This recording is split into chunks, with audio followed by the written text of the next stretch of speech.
অর্থাৎ আমার দায়িত্ব যে তুমি আমার কেমিস্ট্রি ক্লাসগুলো করবা, আমার ক্লাস থেকে 25-25টা প্রশ্ন তুমি মেডিকেল ভর্তি পরীক্ষা কমন পাবা। আর কোনো হিসাব কিতাব এখানে নাই। এই তো আমি আলহামদুলিল্লাহ ভালো আছি, তোমরা কেমন আছো? চলো শুরু করি। তো আমরা কিন্তু এর সাথে সাথে এক্সট্রা ইনফো তোমাদের যেগুলো পড়া দরকার সেগুলো আমি কিন্তু সাজাই দিব আজকে। মানে এক ক্লাসে সবকিছু এক্সট্রা ইনফো সাজাই দেওয়া, বিগত বছরের মেডিকেল ভর্তি পরীক্ষার প্রশ্ন সলভ করা বা অনুরূপ প্রশ্ন সলভ করা, এটাও আমরা করব। ফলে এই ক্লাসের বাইরে তোমাকে আসলে আর কোথাও দৌড়াদৌড়ি করা লাগতেছে না। এবং এটা একটা পিডিএফ, একটু খেয়াল করো, এই যে পিডিএফটা এটা একটা ডিজিটাল পিডিএফ, এবং এই ডিজিটাল পিডিএফ এ তুমি যখন এটা টপিকের উপর ক্লিক করবা সেই টপিকে চলে যাবে। শুধু তা না, এখানে কিন্তু সার্চ অপশন আছে। হ্যাঁ, ফাইন্ড টেক্সট অর টুলস, এখানে চাপ দিয়ে তুমি যে কোনো একটা ওয়ার্ড লিখলে এই বইয়ে যতবার এই ওয়ার্ডটা আছে সবগুলো ওয়ার্ড চলে আসবে। শুধু তা না, একটু চলে আসো একটু নিচের দিকে, এখানে দেখো একটা ইউটিউব বাটন আছে, একটা এক্সাম বাটন আছে। অর্থাৎ এই যে টপিকটা আমি পড়াচ্ছি, এই টপিকটার এই ক্লাসটুকু, মানে এই টপিকটার যে ক্লাস, সেই ক্লাসটা হচ্ছে এখানে দেওয়া আছে। তুমি এখানে ক্লিক করে অতটুকু ক্লাস করতে পারবা, এবং এক্সামে ক্লিক করে অতটুকু এক্সাম তুমি দিতে পারবা। এবং এই সুবিধাগুলা হচ্ছে এই ডিজিটাল দাগানো বইয়ে পাওয়া যায়, এবং এটা আমাদের গোল্ড ডিগার্সের বাচ্চারা এই অ্যাক্সেসটা পাবে। তাহলে চলো আমরা শুরু করি। তাহলে পরমাণুর মডেল এবং প্রাথমিক ধারণা, ফার্স্টে আসো যে আমরা থমসন সম্পর্কে জানতে চাই। বিজ্ঞানী থমসন 1897 সাল, এখন থেকে অনেক আগের কথা, উনি ক্যাথোড রশ্মি নিয়ে কাজ করতেছিলেন। ক্যাথোড রশ্মি কি? ক্যাথোড রশ্মি হচ্ছে আসলে ইলেকট্রন, একটা ইলেকট্রনের ফ্লো, ইলেকট্রনের প্রবাহ হচ্ছে ক্যাথোড রশ্মি। এই ক্যাথোড রশ্মি নিয়ে কাজ করতেছিলেন, আসলে উনি ইলেকট্রন নিয়ে কাজ করতেছিলেন। এবং উনি কি আবিষ্কার করেন? ইলেকট্রনই আবিষ্কার করেন। ইলেকট্রন নিয়ে উনি ইলেকট্রনের ফ্লো নিয়ে কাজ করতেছে, তাহলে তো উনি ইলেকট্রনই আবিষ্কার করবেন। তাহলে 1897 সাল, খেয়াল করো ভাইয়া, 1897 সাল থমসন ক্যাথোড রশ্মির উপর কাজ করার সময়, ক্যাথোড রশ্মি আসলে কি, এটা যে ইলেকট্রনের প্রবাহ, এটা মেডিকেল ভর্তি পরীক্ষায় আসছে। তাহলে এটা নিয়ে কাজ করার সময় ইলেকট্রন আবিষ্কার করেন। তো তখনকার বিজ্ঞানীদের একটা ব্যাপার ছিল কেমন জানো, যে আমি আবিষ্কার করছি, এখন তো একটা থিওরি দিতে হবে। তাহলে একটা পরমাণুর মডেলও উনি দিয়ে দেন। ব্যাপারটা এমন, দেখো 1897 সাল উনি কাজ করতেছিলেন কি নিয়ে? ক্যাথোড রশ্মি নিয়ে। এটা নিয়ে কাজ করার সময় কি আবিষ্কার করেন? ইলেকট্রন। এবং ইলেকট্রন আবিষ্কার করে উনি একটা থিওরি দেন, পরমাণুর একটা মডেল দেন। সেই পরমাণুর মডেল কি? উনার পরমাণুর মডেলে শুধু ইলেকট্রনই আছে। যেমন পুডিং এর উপর প্লাম, পুডিং, পুডিং চিনো তো তোমরা, তো পুডিং এর মধ্যে যেমন প্লাম থাকে, ঠিক ওরকম উনি একটা মডেল দেন, এরকম একটা পরমাণু যার মধ্যে এরকম ইলেকট্রন গুলো ছড়ানো ছিটানো আছে। এইটা হচ্ছে প্লাম পুডিং মডেল। তো উনি যে মডেলটা দেন সেটা হচ্ছে প্লাম পুডিং মডেল।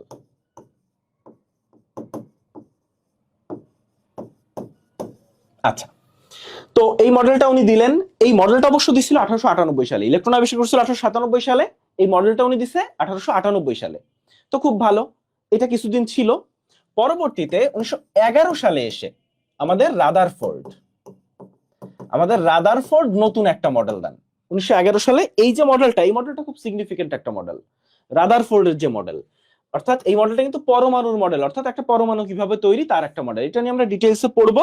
তাহলে ফার্স্ট অফ অল রাদারফোর্ড যে মডেলটা দেন সেই মডেলের নাম হচ্ছে, তার আগে একটু বলি, একটা পরীক্ষা করেন, এই পরীক্ষার নাম হচ্ছে আলফা কণা বিচ্ছুরণ পরীক্ষা। তাহলে রাদারফোর্ড দেন হচ্ছে রাদারফোর্ডের পরমাণু মডেল বা সৌর মডেল, কিন্তু এই মডেলের জন্য উনি যে পরীক্ষাটা করেন সেটা হচ্ছে আলফা কণা পরীক্ষা। সেই পরীক্ষা সম্পর্কে আমরা আসব পরবর্তীতে। 1913 সালে, ঠিক 2 বছর পরে, রাদারফোর্ডের এই ল্যাবে কাজ করতেন একজন বিজ্ঞানী বোর। রাদারফোর্ডের মডেলে বেশ কিছু সমস্যা ছিল, তাহলে এই সমস্যাগুলো সমাধান করেন কে? ভাইয়া বিজ্ঞানী বোর, এবং উনি দেন বোরের পরমাণু মডেল। তো মোটমাট 1897 সালে ফার্স্টে পরমাণুর একটা মডেল আসে, সেই মডেলের সমস্যা ছিল, সেইটা পরবর্তীতে রাদারফোর্ড 1911 সালে একটা মডেল দেন। আসলে প্লাম পুডিং মডেলটা পুরোপুরি ভুয়া একটা মডেল ছিল, কারণ এই মডেলের কোনো বেসিসই নাই, মানে ট্রু কিছু ছিল না এই মডেলটার। 1911 সালে রাদারফোর্ডের যে মডেলটা, এই মডেলে কিছু ট্রু ছিল, কিছু ফলস ছিল। অর্থাৎ কিছু জিনিস আমরা এখনো পর্যন্ত টিকে আছে, যেমন উনি নিউক্লিয়াস আবিষ্কার করছিল, সেই নিউক্লিয়াসটা যেটা আবিষ্কার করছিল সেটা এখনো পর্যন্ত ট্রু। আচ্ছা, রাদারফোর্ডের ত্রুটিগুলো দূর করে 1913 সালে বোর একটা মডেল দেন। কে মডেল দেন ভাইয়া? বোর একটা মডেল দেন। তো বোরের যে মডেল, বোরের মডেলও আসলে সমস্যা ছিল। তো সেই সমস্যাগুলো সমাধান করে পরবর্তীতে আরো অনেক কিছু নিয়ে 1924 থেকে 1927 এই সময়ে লাস্টে যে মডেলটা আসে, এই মডেলটা আসলে সবগুলা মডেলের একটা সমষ্টি। হ্যাঁ, এটা কোনো একজন নির্দিষ্ট বিজ্ঞানী আসলে দেয় নাই। তো এটাকে বলে কোয়ান্টাম বলবিদ্যা পরমাণু মডেল। কোয়ান্টাম বলবিদ্যা পরমাণু মডেল। তো আমরা একটা একটা করে মডেল সম্পর্কে আসলে এখন জানবো। চলো আমরা একটু বইয়ে যাই। তো রাদারফোর্ডের মডেলটা কত সালে আসে? 1911 সালে। বোরের মডেলটা কত সালে আসে? 1913 সালে। কোয়ান্টাম বলবিদ্যা 1924 থেকে 27 সাল এই সময়ের মধ্যে আসে। তো এখানে ডিটেইলসে যেটা বলা আছে যে ইলেকট্রন আবিষ্কার করার পর থমসন প্লাম পুডিং মডেল দেন। কোন মডেলটা? Plum pudding model. পরবর্তীতে এই যে প্লাম পুডিং মডেলটা ঠিক নাকি ভুল, এটার জন্য রাদারফোর্ড একটা পরীক্ষা করেন, সেটা হচ্ছে আলফা কণা পরীক্ষা। তোমরা হিলিয়াম চিনো, আমাদের এইটা হচ্ছে হিলিয়াম। এই যে, তো হিলিয়াম থেকে যদি দুইটা ইলেকট্রন বের করে নাও তাহলে এরকম হয়। এইটাকে বলে আলফা কণা। এটাকে বলে কি ভাইয়া? আলফা কণা। এটা একটা কম্পোজিট কণা। এটা কি বলে? একটা কম্পোজিট কণা, অর্থাৎ এই কণাটা বেশ ভারী। তো ভারী কণাগুলাকে কম্পোজিট কণা বলে। তাহলে এই আলফা কণা, এখন আলফা কণা কই থেকে পাওয়া যায়? কিছু তেজস্ক্রিয় মৌল ছিল ওই সময়, যেমন রেডিয়াম বা এরকম আরো ইউরেনিয়াম, এই তেজস্ক্রিয় মৌলগুলা থেকে। কারণ তেজস্ক্রিয় মৌল মানে কি? ওর থেকে সবসময় রশ্মি বিকিরিত হচ্ছে, তখন এই তেজস্ক্রিয় মৌলগুলো থেকে আলফা কণা বিকিরিত হতো। তো রাদারফোর্ড রেডিয়াম থেকে নির্গত যে আলফা কণা, সেই আলফা কণা নিয়ে একটা পরীক্ষা করেন। রাদারফোর্ড আলফা কণা থেকে যে পরীক্ষাটা করেন, সেই পরীক্ষায় উনি কি নেন ভাইয়া? কি কি ইউজ করেন চলো আমরা সেটা একটু দেখি। তার আগে আলফা কণার গতি কেমন ছিল? 10⁻7 মিটার পার সেকেন্ড থেকে 2.5 ইন্টু 10⁻7 মিটার পার সেকেন্ড, এটা ছিল আলফা কণার গতি। আলফা কণার সংকেত জানতে হবে, পরীক্ষায় আসে আলফা কণাতে কয়টা প্রোটন আছে, কয়টা ইলেকট্রন আছে, কয়টা নিউট্রন আছে, এগুলা কিন্তু সবই আসে। আচ্ছা, তাহলে আলফা কণার ভর কত? 4। আলফা কণার ভর 4। প্রোটন সংখ্যা কত ভাইয়া? 2। আচ্ছা, এখন চলে আসো রাদারফোর্ডের পরীক্ষায় কি কি রাদারফোর্ড ইউজ করছিল। First of all, Rutherford alpha কণা সোনার পাতের পুরুত্বটা পরীক্ষায় আসে 0.4 সেন্টিমিটার। আবারও বলি, পয়েন্টের পরে 4 তারপর 4 সেন্টিমিটার, এটা হচ্ছে আলফা পাতলা সোনার পাতের পুরুত্ব। উনি জিঙ্ক সালফাইড আবরণযুক্ত একটা পর্দা ইউজ করছিল। তাহলে পাতলা সোনার পাতের ওখানে জিঙ্ক সালফাইড, মানে পাতলা সোনার পাত যেটা, তার পিছনে জিঙ্ক সালফাইড আবরণযুক্ত একটা পর্দা ইউজ করছে। ব্যাপারটা এমন যে উনি এরকম একটা পাতলা সোনার পাত নিছে, তার পিছনে একটা পর্দা ইউজ করছে।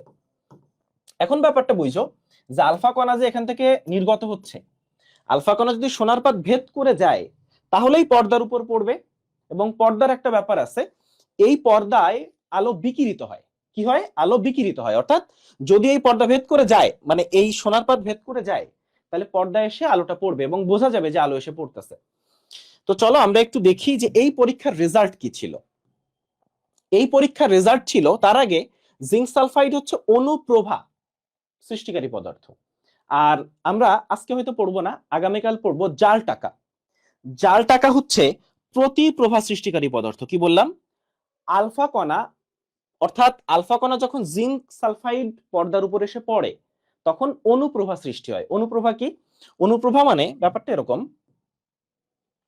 ধরো এই যে জিঙ্ক সালফাইড আবরণযুক্ত পর্দা, অর্থাৎ একটা পর্দার উপর জিঙ্ক সালফাইডের একটা প্রলেপ আছে।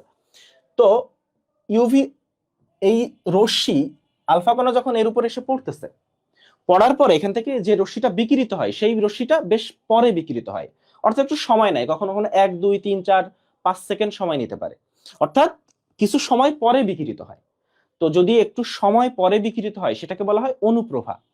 আর জাল টাকা হচ্ছে প্রতিপ্রভা সৃষ্টি করে। প্রতিপ্রভা, তুমি জানো যে জাল টাকা শনাক্তকরণে কোন রশ্মি ব্যবহৃত হয়? ইউভি রশ্মি। তো আলট্রাভায়োলেট রশ্মি যখন আমরা ব্যবহার করি তখন জাল টাকার উপর যখন পড়ে তখন সাথে সাথে বিকিরণ পাওয়া যায়। তো সাথে সাথে বিকিরণ পাওয়া গেলে সেটাকে বলা হয় প্রতিপ্রভা। তাহলে জাল টাকা এটা প্রতিপ্রভা সৃষ্টি করে, আর জিঙ্ক সালফাইড আবরণযুক্ত পর্দা এটা অনুপ্রভা সৃষ্টি করে। তাহলে জিঙ্ক সালফাইড আবরণযুক্ত পর্দা অনুপ্রভা সৃষ্টি করে, আর জাল টাকা প্রতিপ্রভা সৃষ্টি করে। এখন চলে আসো, আমরা দেখতেছি যে 99% আলফা কণা সোনার পাত ভেদ করে চলে যায়। 2 নাম্বার পয়েন্ট, কয়েকটা আলফা কণা বাঁকায় যায়। আর 20,000-এর মধ্যে একটা কণা ডিরেক্ট বিপরীত দিকে ফেরত আসে। এখন ফেরত কখন আসে? ধরো তুমি কারোর সাথে বাঁকায় কখন যাও? যখন ধাক্কা খাইছো কিন্তু তারপরও গেছো। আর ডিরেক্ট বিপরীত দিকে মানে কি, যাওয়ার পরে আর ফেরত আসার কোনো ওয়ে নাই, মানে ভিতর দিয়েও ভেদ করে যাইতে পারতেছো না, আবার বাঁকায়ও যাচ্ছ না, ডিরেক্ট। মানে ব্যাপারটা এমন যে তুমি খুবই ভারী কোনো কিছুর সাথে ধাক্কাটা খাইছো, যার কারণে ডিরেক্ট বিপরীত দিকে ফেরত আসতেছো। এখন আলফা কণা যেটা, এখন তার আগে একটা জিনিস দেখো যে আমাদের এই যে নিউক্লিয়াসটা কি বলতো? নিউক্লিয়াসটা কিন্তু পজিটিভ। দেখো আমাদের যে পরমাণু নিউক্লিয়াসে কি আছে বলতো? নিউক্লিয়াসে আছে প্রোটন আর নিউট্রন। এখন নিউট্রন তো নিউট্রাল, কোনো চার্জ নাই, কিন্তু প্রোটন কিন্তু পজিটিভ চার্জ যুক্ত। ফলে আমার নিউক্লিয়াসটা কি পজিটিভ চার্জ যুক্ত। এবং এখানে যে কক্ষপথগুলো আছে, এই কক্ষপথগুলোতে ইলেকট্রন আছে, ইলেকট্রনগুলো হচ্ছে নেগেটিভ চার্জ যুক্ত। তাহলে খেয়াল করো, ইলেকট্রনগুলো নেগেটিভ চার্জ যুক্ত, আমার নিউক্লিয়াসটা হচ্ছে পজিটিভ চার্জ যুক্ত। এবং এই যতগুলা ইলেকট্রন এখানে থাকে ততগুলা প্রোটন নিউক্লিয়াসে থাকে, এবং ইলেকট্রন আর প্রোটনের যে ভারসাম্য, সেই ভারসাম্যটা রক্ষা হয়। তাহলে আমার নিউক্লিয়াসটা কি ভাইয়া? পজিটিভ চার্জ যুক্ত। এটা তোমার জন্য খুব ইম্পর্টেন্ট, নিউক্লিয়াসটা হচ্ছে পজিটিভ চার্জ যুক্ত। এখন তুমি একটা জিনিস জানো, বলো তো পজিটিভ পরস্পরকে আকর্ষণ করে নাকি বিকর্ষণ করে? পজিটিভ পরস্পরকে আকর্ষণ করে নাকি বিকর্ষণ করে? এটা একটু আমাকে জানাও। পজিটিভ পরস্পরকে আকর্ষণ করে নাকি বিকর্ষণ করে? এখন আসো ভাইয়া, এই রেজাল্ট থেকে আমরা কি দেখলাম? যে ম্যাক্সিমাম কণা ভেদ করে চলে যাচ্ছে, মানে ওই জায়গা ফাঁকা, ফলে কোনো বাধা পায় নাই, ফলে পরমাণুর ম্যাক্সিমাম জায়গা ফাঁকা। 2 নাম্বার পয়েন্ট, খুব কম সংখ্যক আলফা কণা বিপরীত দিকে ফেরত আসে। তাহলে বিপরীত দিকে ফেরত আসা মানে কি? খুব ভারী কোনো কিছুর সাথে ও সংঘর্ষে লিপ্ত হয়েছে, খুবই ভারী কোনো কিছুর সাথে। ওই ভারী জিনিসটা কি ভাইয়া? আমার নিউক্লিয়াস। এবং চমৎকার একটা ব্যাপার যে টোটাল পরমাণুর যে ভর, ধরো টোটাল পরমাণুর ভর হচ্ছে 100, তাইলে নিউক্লিয়াসের ভর হবে 99.97। জাস্ট ইমাজিন, একটা পরমাণুর ভর যদি হয় 100, নিউক্লিয়াসের ভর হচ্ছে 99.97। এত ভারী, এই জন্য ওগুলা বিপরীত দিকে ভেদ করে চলে আসে। কারণটা দেখো, আলফা কণা পজিটিভ চার্জ যুক্ত, নিউক্লিয়াসও পজিটিভ চার্জ যুক্ত, ফলে সেজন্য বিপরীত দিকে চলে আসে, তাহলে আমার নিউক্লিয়াসটা কি? পজিটিভ চার্জ যুক্ত। এরপরে আসো, রাদারফোর্ড জানতেন আলফা কণার ভর ইলেকট্রন কণার ভরের চেয়ে 7,000 গুণ বেশি। এখন এই যে ইনফরমেশন গুলা, এগুলো ইনফরমেশন এবং মুখস্থ টাইপের ইনফরমেশন, এগুলা মেডিকেল ভর্তি পরীক্ষায় খুব আসে। মানে মেডিকেল ভর্তি পরীক্ষায় 2 টাইপের প্রশ্ন আসে, একটা হচ্ছে মনে রাখার মতো ইনফরমেশন, আর একটা হচ্ছে বোঝার মতো ইনফরমেশন। ফলে তোমাকে বুঝতে হবে যে কোন জায়গা থেকে মনে রাখার মতো ইনফরমেশন আসে, কোন জায়গা থেকে তোমার ইনফরমেশন গুলো আসবে যেগুলো তোমাকে বুঝতে হবে। ক্লিয়ার? তাহলে চলে আসো। ওকে, এই তো আমি আলহামদুলিল্লাহ ভালো আছি। তাহলে রাদারফোর্ড জানতেন আলফা কণার ভর ইলেকট্রন কণার ভরের চেয়ে 7,000 গুণ বেশি, এই জন্যই আলফা কণাকে ভারী কণা বা কম্পোজিট কণা বলে। আচ্ছা, এখন একটু চলে আসো পরমাণুর আকার কত। এখন এখানে একটু বলি, হাইড্রোজেন পরমাণুর যে ব্যাস, যদি হাইড্রোজেন পরমাণুর ব্যাস বলে তাও হচ্ছে 10⁻⁸ সেন্টিমিটার। যদি বলে হাইড্রোজেনের পারমাণবিক ব্যাসার্ধ কত, সেটাও বলবা 10⁻⁸ সেন্টিমিটার। যাই আসে তুমি দাগাবা 10⁻⁸ সেন্টিমিটার। 10⁻⁸ সেন্টিমিটার যদি হয়, এটা মিটারে কত হবে বলতো? 10⁻⁻10 মিটার। কিভাবে? দেখো, সেন্টিমিটার থেকে মিটার বড় একক, সেন্টিমিটার থেকে মিটার যদি বড় একক হয়, তাহলে উপরেরটা ছোট হবে। অর্থাৎ তুমি এখান থেকে যখন এখানে বড় এককে কনভার্ট করতেছো, তখন -8 এর থেকে -10 ছোট না? অবশ্যই ছোট। ফলে এভাবে এটা ন্যানোমিটারে হয় 0.1 ন্যানোমিটার। এটা হচ্ছে হাইড্রোজেন পরমাণুর ব্যাস। আরেকটা যেটা জানতে হবে যে নিউক্লিয়াসের ব্যাস বা নিউক্লিয়াসের আকার। তো নিউক্লিয়াসের আকার হচ্ছে -12 থেকে -13 সেন্টিমিটার, -12 থেকে -13 সেন্টিমিটার। ফলে নিউক্লিয়াসটা অনেক ছোট। কতটুকু ছোট? পরমাণুর থেকে 10,000 থেকে 1,00,000 গুণ ছোট নিউক্লিয়াসটা। বা উল্টোভাবে বললে, নিউক্লিয়াসের থেকে পরমাণুটা 10,000 থেকে 1,00,000 গুণ বড়। নিউক্লিয়াস থেকে পরমাণুটা 10,000 থেকে 1,00,000 গুণ বড়। ক্লিয়ার? ওকে, তাহলে একটু দেখো, যদি বলে যে পরমাণুটা নিউক্লিয়াস থেকে কত গুণ ছোট, সরি কত গুণ বড়, 10,000 থেকে 1,00,000 গুণ, আর উল্টাভাবেও তোমাকে বলতে পারে, তাহলে 10,000 থেকে 1 লক্ষ গুণ। পরমাণুর ব্যাস কত? 10⁻⁻8 সেন্টিমিটার। আর নিউক্লিয়াসের ব্যাস কত? সেটা হচ্ছে 10⁻⁻12 থেকে 10⁻⁻13 সেন্টিমিটার। ক্লিয়ার জিনিসটা? -12 থেকে -13 সেন্টিমিটার। ওকে, এখন চলে আসো, আমরা এরপর চলে আসব এই যে জায়গাটা, রাদারফোর্ডের মডেলে। রাদারফোর্ডের পরমাণু মডেল সম্পর্কে আমরা অলরেডি জেনে নিছি। এখন রাদারফোর্ডের পরমাণু মডেলকে আরেকটা নামে ডাকা হয়, সেটা হচ্ছে নিউক্লিয়ার মডেল বা সৌরজগতের সাথে তুলনা করা হয়েছে। যেমন এই যে আমাদের সূর্য মামা চারদিকে যে গ্রহগুলো আছে, এই গ্রহগুলা সূর্য মামাকে ঘোরে না? ঘোরে। এই যে পৃথিবী একটা গ্রহ, সূর্যকে কেন্দ্র করে ঘুরতেছে, তাই তো? তো সৌরজগতের সাথে তুলনা করা হয়েছে, এই জন্য এটাকে সোলার সিস্টেম অ্যাটম মডেলও বলে। কিন্তু আসলে বলো তো, এটা কি বলা ঠিক হয়েছে বা এই তুলনা করাটা ঠিক হয়েছে?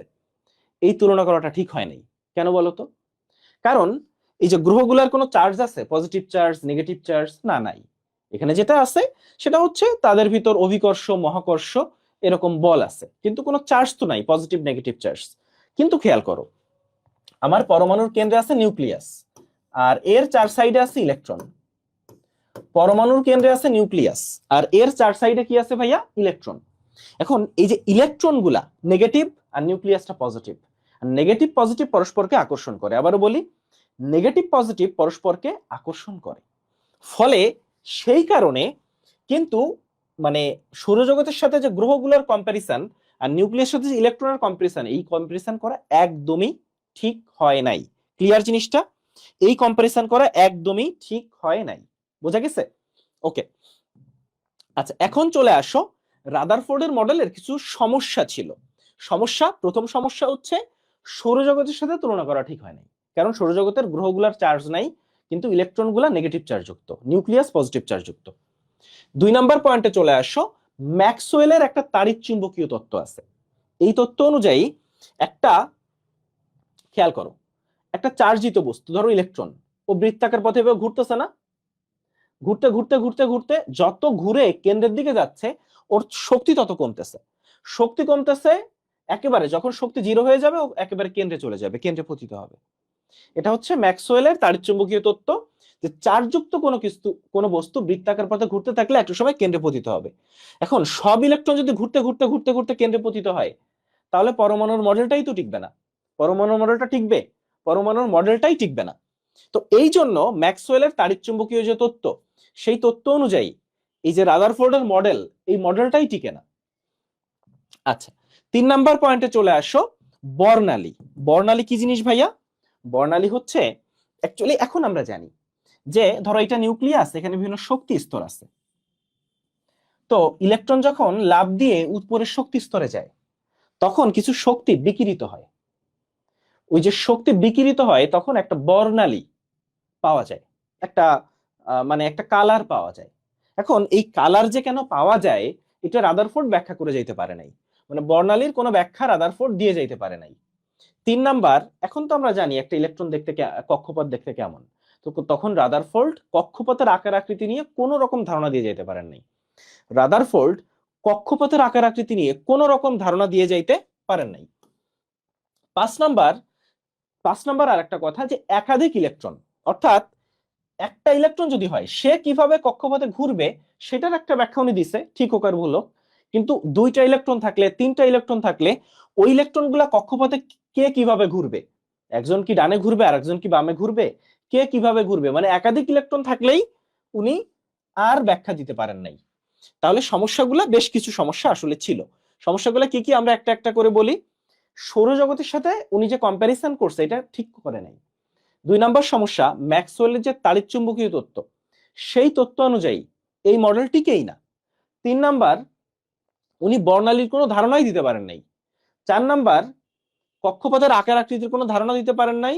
5 নাম্বার হচ্ছে একাধিক ইলেকট্রন থাকলে তারা ঠিক কিভাবে পরমাণুকে কেন্দ্র করে ঘুরবে, সেটার কোনো ব্যাখ্যা উনি দিতে পারেন নাই। অর্থাৎ উনার যে পরমাণু মডেল, এই মডেলের অনেকগুলা সমস্যা আসলে ছিল। উনার পরমাণু মডেলের অনেকগুলা প্রবলেম অ্যাকচুয়ালি ছিল, যার জন্য হচ্ছে পরবর্তীতে ঠিক 2 বছর পরে বোরের মডেল আসে। তবে বোরের মডেলের বেস কি, এই প্রশ্নটা খুব ইম্পর্টেন্ট। বোরের মডেলের ভিত্তি কি ছিল? বোরের মডেলের ভিত্তি ছিল হচ্ছে, বলতো কি? ম্যাক্স প্লাঙ্কের যে কোয়ান্টাম তত্ত্ব। এখন এখানে লেখা আছে ম্যাক্স প্লাঙ্ক ও আইনস্টাইনের কোয়ান্টাম তত্ত্ব, তাহলে কোয়ান্টাম তত্ত্ব আসলে কার? অ্যাকচুয়ালি কোয়ান্টাম তত্ত্বটা দিছে ম্যাক্স প্লাঙ্ক, কিন্তু এটাকে আরো বেশি ইমপ্রুভ করছে আইনস্টাইন। কোয়ান্টাম তত্ত্ব দিছে ম্যাক্স প্লাঙ্ক, এটাকে আরো বেশি ইমপ্রুভ করছে হচ্ছে আইনস্টাইন। ফলে এই তত্ত্বটা হচ্ছে ম্যাক্স প্লাঙ্ক ও আইনস্টাইনের কোয়ান্টাম তত্ত্ব। এই তত্ত্ব অনুসরণ করে বোর 1913 সালে যে মডেলটা দিছে, আমরা এখন সেই মডেলটা সম্পর্কে জানবো। তো এই মডেলে উনি রাদারফোর্ডের তিনটা মেজর সমস্যা, রাদারফোর্ডের মডেলে থাকা তিনটা মেজর সমস্যার সমাধান করছে। সেই তিনটা মেজর সমস্যা কি, চলো আমরা একটু দেখি। প্রথম সমস্যা, ইলেকট্রনের স্থির কক্ষপথ বা শক্তি স্তরের ধারণা। কারণটা দেখো যে রাদারফোর্ডের যে মডেল, সেই মডেল অনুযায়ী মানে ব্যাপারটা উনি কিন্তু কিভাবে ইলেকট্রন গুলা ঘরে সেগুলো ব্যাখ্যা করতে পারেন নাই। ফলে তখন ধারণা ছিল যে ইলেকট্রন গুলা তো এরকম কেন্দ্রে ঘুরতে ঘুরতে ঘুরতে ঘুরতে কেন্দ্রে পতিত হবে, তাই তো? কিন্তু বোর এই সমস্যার সমাধান করলেন। উনি কি বললেন যে ইলেকট্রন গুলো এরকম এরকম স্থির কক্ষপথে ঘুরে, মানে একটা ইলেকট্রন এই কক্ষপথে ঘুরবে, এইটার ইলেকট্রন এই কক্ষপথেই ঘুরবে, ঠিক আছে? এই কক্ষপথেই ঘুরবে। শুধু তা না, ইলেকট্রন গুলা চাইলে উপরের নিচের কক্ষপথে যাইতে পারবে। কেমনে? উপরের কক্ষপথে গেলে সে কিছু শক্তি শোষণ করবে, আর নিচের কক্ষপথে যাইতে গেলে সে কিছু শক্তি কি করবে? বিকিরণ করবে। মানে ব্যাপারটা কেমন তোমাকে বলি, যে সে যখন উপরে যাবে, ধরো তুমি বড়লোক হইতে চাও, তাহলে কি মানুষের থেকে টাকা নিতে হবে না, তাহলে টাকা শোষণ করতে হবে। আর তুমি ধরো নিচে যাইতে চাও, ধরো গরিব যদি হইতে চাও, তাহলে টাকা বিলাই দিলে গরিব হয়ে যাবে। তাহলে শক্তি বিকিরণ করলে তুমি গরিব হবা, আর শক্তি যদি শোষণ করো তাহলে তুমি বড়লোক হবা। শক্তি শোষণ করলে তুমি কি হবা? বড়লোক হয়ে যাবা। ক্লিয়ার জিনিসটা? তাহলে উনি স্থির কক্ষপথের ধারণা দিলেন, নাম্বার ওয়ান। দুই নাম্বার হচ্ছে, এখানে তো কৌণিক ভাবে ইলেকট্রন গুলা ঘোরে, তাই না? ফলে একটা ইলেকট্রনের আমরা কি বের করব? কৌণিক ভরবেগ। তাহলে ইলেকট্রন গুলা কৌণিক ভাবে ঘুরতেছে, ফলে উনি কৌণিক ভরবেগের একটা ধারণাও দিলেন। তিন নাম্বার, উপরের কক্ষপথে গেলে বা নিচের কক্ষপথে গেলে কি হবে সেইটার ধারণা উনি দিলেন। এই তিনটা ত্রুটি রাদারফোর্ডের মডেলে উনি দূর করলেন। প্রথমত, ইলেকট্রনের স্থির কক্ষপথ বা শক্তি স্তর, এই শক্তি স্তরকে বলে অরবিট, এই অরবিটের ধারণা উনি দিলেন। তাহলে আবারও বলি, অরবিটের ধারণা কে দিলেন? বোর। এখন অরবিট কিন্তু একটা 2D ধারণা, অরবিট একটা 2D ধারণা, 3D না। ফলে 2D ধারণাটা কে দিলেন? পরমাণুর বোর। 2D ধারণা কে দিলেন? বোর। তাহলে অরবিটের ধারণা দিলেন বোর। এখন আসো ইলেকট্রনের কৌণিক ভরবেগ। যেহেতু ইলেকট্রন কৌণিক ভাবে ঘুরে, ফলে তার একটা কৌণিক ভরবেগ আছে। কৌণিক ভরবেগের সমীকরণ হচ্ছে mvr সমান nhv ভাগ 2π। এখন এখানে এনটা কি?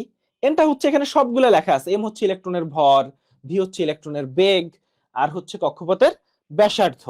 হ্যাঁ, এনটা হচ্ছে তোমার সংখ্যা, কয়টা কত নম্বর কক্ষপথ সেটা। তো mvr সমান nhv ভাগ 2π, এটা হচ্ছে উনি কৌণিক ভরবেগ কত হবে তার একটা সমীকরণ উনি দিলেন। যদিও একটা মজার ব্যাপার যে এই সমীকরণটা কেন হইছে এটার ব্যাখ্যা উনি দিতে পারেন নাই, বোর সাহেব। আচ্ছা, এরপরে আসো শক্তি শোষণ বা বিকিরণ ও বর্ণালী সৃষ্টির ধারণা। অর্থাৎ একটু আগে যেটা দেখালাম, যে ইলেকট্রন এর যে কক্ষপথগুলা আছে, এটা এই যে কক্ষপথগুলা, উনি উপরের কক্ষপথে গেলে শক্তি শোষণ করতে হবে, নিচের কক্ষপথে আসলে শক্তি বিকিরণ করতে হবে। ওই যে বললাম, যদি বড়লোক হইতে চাও মানুষের থেকে টাকা শুষে নিতে হবে, আর যদি গরিব হইতে চাও টাকা ছেড়ে দিলেই হবে, বিকিরণ করলেই হবে। তাহলে কোথায় শক্তি? এই যে ডেল ই, ডেল ই মানে হচ্ছে ধরো দুই নম্বর শক্তি স্তর থেকে 1 নম্বর শক্তি স্তরে তুমি আসছো, ফলে 2 নম্বর শক্তি স্তরের যে শক্তি সেটা E2, 1 নম্বরের শক্তি E1, এটার যে গ্যাপ সেটাই হচ্ছে ডেল ই সমান এইচ নিউ। এইচটা হচ্ছে প্লাঙ্কের ধ্রুবক। এখানে এইচ হচ্ছে একটা ধ্রুবক, এই ধ্রুবককে বলে প্লাঙ্কের ধ্রুবক। আমাকে বলো তো, কোয়ান্টাম বলবিদ্যা মডেলটা কে দিছে? আমাকে কমেন্ট করে বলতে হবে কোয়ান্টাম বলবিদ্যা মডেলটা কে দিছে, কোয়ান্টাম বলবিদ্যা মডেলটা কে দিছে, এইটা একটু আমাকে জানাও।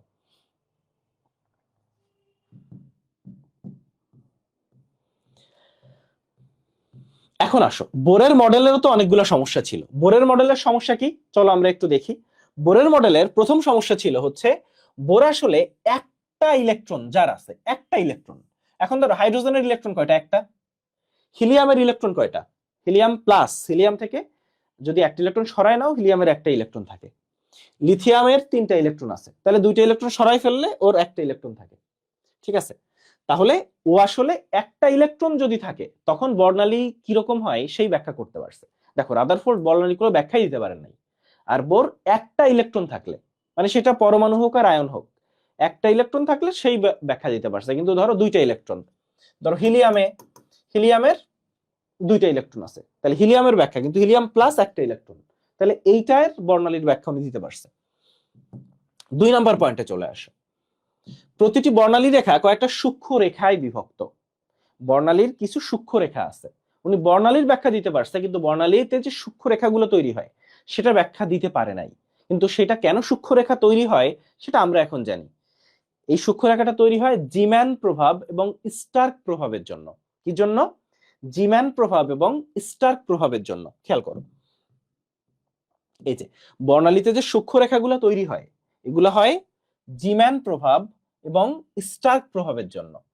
তো চুম্বক ক্ষেত্রের প্রভাবে হয় জিম্যান প্রভাব, আর তড়িৎ ক্ষেত্রের প্রভাবে হয় স্টার্ক প্রভাব। এটা কিভাবে মনে রাখা যায়? দেখো, চুম্বক মানে কি? ম্যাগনেট, ম্যাগনেটের ম, জিম্যানের ম, তাহলে জিম্যান প্রভাবটা হয় ম্যাগনেট বা চুম্বক ক্ষেত্রের জন্য, তাহলে স্টার্ক প্রভাবটা হয় তড়িৎ ক্ষেত্রের জন্য। স্টার্ক প্রভাব হয় তড়িৎ ক্ষেত্রের জন্য, আর জিম্যান প্রভাব হয় চুম্বক ক্ষেত্রের প্রভাবে। জিম্যান প্রভাবটা হয় কিসের প্রভাবে ভাইয়া? চুম্বক ক্ষেত্রের প্রভাবে। ক্লিয়ার? ওকে, তো এটা আমরা এখন জানি। 2 নাম্বার যে সমস্যা সেটা হচ্ছে সূক্ষ্ম রেখার ব্যাখ্যা উনি দিতে পারেন নাই। 3 নাম্বার সমস্যা, বোরের যে মডেল এটা এখানে অরবিটের ধারণা আমরা পাই, অরবিট কি 2D, ফলে উনি 2D ধারণা দিতে পারেন, পরমাণু ত্রিমাত্রিক কোনো ধারণা উনি দিতে পারেন না। 4 নাম্বার পয়েন্ট, হাইজেনবার্গের অনিশ্চয়তা নীতি। এটা তোমরা ফিজিক্সে পড়ছো। তো অনিশ্চয়তা নীতি জিনিসটা এমন যে একই সময়ে, মানে ফিক্সড একটা সময়, যে ঠিক ওই মোমেন্টে একটা ইলেকট্রনের অবস্থান এবং ভরবেগ দুইটাই বের করতে পারবা না। তাহলে একই মোমেন্টে একটা ইলেকট্রনের অবস্থান যদি বের করতে পারো, ভরবেগ বের করতে পারবা না, ভরবেগ বের করতে পারলে অবস্থান বের করতে পারবা না। এটা হচ্ছে হাইজেনবার্গের অনিশ্চয়তা নীতি। এখন এই হাইজেনবার্গের অনিশ্চয়তা নীতি অনুযায়ী বোরের মডেলটা টিকে না। বোরের মডেলটা টিকে না মানে ব্যাপারটা এমন যে হয় হাইজেনবার্গের অনিশ্চয়তা নীতি সত্য, নাহলে বোরের মডেল সত্য। তাহলে বোরের মডেলেও সমস্যা ছিল, আমরা বুঝতে পারতেছি। এরপরে চলে আসো 5 নাম্বার পয়েন্টটা খুব ইন্টারেস্টিং, যে বোর যে কৌণিক ভরবেগের ধারণা দিছে যে mvr সমান n/2 পাই, এটা কেন হয়, এই সমীকরণটা কেন, এটার ব্যাখ্যা দিতে পারেন নাই। যেমন তোমাদের অনেক সময় কোশ্চেন করে না যে এটা কেন হয়েছে বলো, তুমি ওইটা আর বলতে পারতেছো না, মুখস্থ করে আসছো, অর্থাৎ কেন এই ধারণাটা সেইটা জানা যায় নাই। ক্লিয়ার? এখন চলে আসো, হোপফুলি আমরা এইটা বুঝতে পারছি। এখন আসো বর্ণালীর ব্যাখ্যা দেখবো আমরা। বর্ণালীর ব্যাখ্যার ক্ষেত্রে, আচ্ছা এটা দরকার নাই, এগুলো একটু রিডিং পড়ো, কারণ এখানে আসলে বোর পরমাণু মডেলের সাফল্য কি, তো এটা আমরা আগে দেখে আসছি যে 3টা সমস্যা উনি সমাধান করছেন, সেই 3টা সমস্যা নিয়েই বারবার কথা বলতেছে। তো রাদারফোর্ডের পরমাণু মডেল, বোরের কম্প্যারিসন, আমরা এতক্ষণ যা পড়ে আসলাম সেটাই। তো আমরা এই জায়গাটায় আসব, এই জায়গাটা খুব ইম্পর্ট্যান্ট। এই জায়গাটা কেমন তোমাকে বলি, যে ইলেকট্রনের এটা নিউক্লিয়াস, এটা 1 নম্বর শক্তি স্তর, এটা 2 নম্বর শক্তি স্তর, এটা 3 নাম্বার শক্তি স্তর, এটা 4 নাম্বার শক্তি স্তর। অর্থাৎ ইলেকট্রনের এই যে শক্তি স্তরগুলো, আবারও বলি, ইলেকট্রনের ইলেকট্রনের এই যে শক্তি স্তরগুলা, এই শক্তি স্তরগুলোর ক্ষেত্রে ইলেকট্রন ধরো 1 নাম্বার শক্তি স্তরে আসবে, 1 নাম্বার শক্তি স্তরে আসবে। এখন 2 থেকে আসতে পারে, 3 থেকে আসতে পারে, 4 থেকে আসতে পারে, তাই না? পারে। তো মেইন ব্যাপার হচ্ছে ও 1 নাম্বার শক্তি স্তরে যদি আসে, সেটা 2 থেকে আসুক, 3 থেকে আসুক, 4 থেকে আসুক, 5, যে কোনো যা থেকে আসুক, 1 নাম্বার শক্তি স্তরে আসলেই লাইম্যান সিরিজ পাওয়া যাবে। কোন সিরিজ? Lyman series. এখন ইলেকট্রন যদি 2 নাম্বার শক্তি স্তরে আসে, কোন উপরের যে শক্তি স্তর থেকে আসুক ডাজন্ট ম্যাটার, 2 নাম্বার শক্তি স্তরে আসলে পাওয়া যাবে বামার সিরিজ, 3 নাম্বার শক্তি স্তরে আসলে পাওয়া যাবে প্যাসচেন সিরিজ, 4 নাম্বার শক্তি স্তরে আসলে পাওয়া যাবে ব্র্যাকেট সিরিজ, আর 5 নাম্বার শক্তি স্তরে আসলে পাওয়া যাবে ফুন্ড সিরিজ। আর যদি 6 নাম্বার শক্তি স্তরে আসতো তাহলে পেয়ে যেত হামফ্রিস সিরিজ। ঠিক আছে, হামফ্রিস সিরিজ। তাহলে 6 নাম্বার শক্তি স্তরে যদি আসতো তাহলে কি পাওয়া যেত ভাইয়া? Humphreys series. তাহলে এই জায়গাটা আমাদের একটু খেয়াল রাখতে হবে যে ইলেকট্রন কোন শক্তি স্তরে নামলে কি সিরিজ পাওয়া যায়। কোন শক্তি স্তরে নামলে কি সিরিজ পাওয়া যায়, এইটা একটু আমাদের জানতে হবে। ঠিক আছে, এখন চলে আসো আমরা একটু দেখব।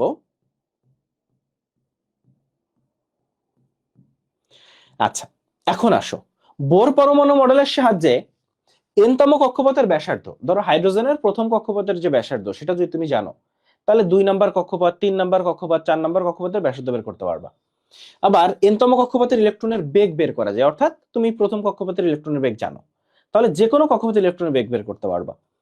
এরপরে এনতম কক্ষপথে ইলেকট্রনের শক্তি বের করতে পারবা, অর্থাৎ তুমি প্রথম কক্ষপথে ইলেকট্রনের শক্তি জানো, তাহলে যে কোনো কক্ষপথে ইলেকট্রনের শক্তি তুমি বের করতে পারবা, যে কোনো কক্ষপথে ইলেকট্রনের শক্তি তুমি বের করতে পারবা। ক্লিয়ার? তাহলে চলো আমরা একটু দেখি। প্রথমত হাইড্রোজেন পরমাণুর প্রথম কক্ষপথের ব্যাসার্ধকে বোর ব্যাসার্ধ বলে। কি ব্যাসার্ধ? বোর ব্যাসার্ধ। এইটা হচ্ছে বোর ব্যাসার্ধ, 0.529 × 10⁻8 সেন্টিমিটার। এই বোর ব্যাসার্ধটা একটু মনে রাখবা।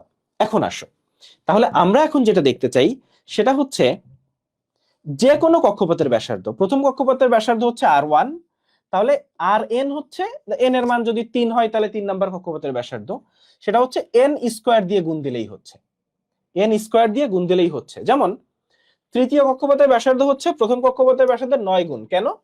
কারণ তৃতীয় কক্ষপথের ব্যাসার্ধ মানে হচ্ছে 3 স্কয়ার। ঠিক আছে, তাহলে বলো তো, সবাই কমেন্ট করো, চতুর্থ কক্ষপথের ব্যাসার্ধ প্রথম কক্ষপথের ব্যাসার্ধের কত গুণ? প্রথম কক্ষপথের যে ব্যাসার্ধ সেটার তুলনায় তৃতীয় কক্ষপথের ব্যাসার্ধ এটা হচ্ছে 9 গুণ। তাহলে আমাকে বলো তো চতুর্থ কক্ষপথের ব্যাসার্ধ কত গুণ?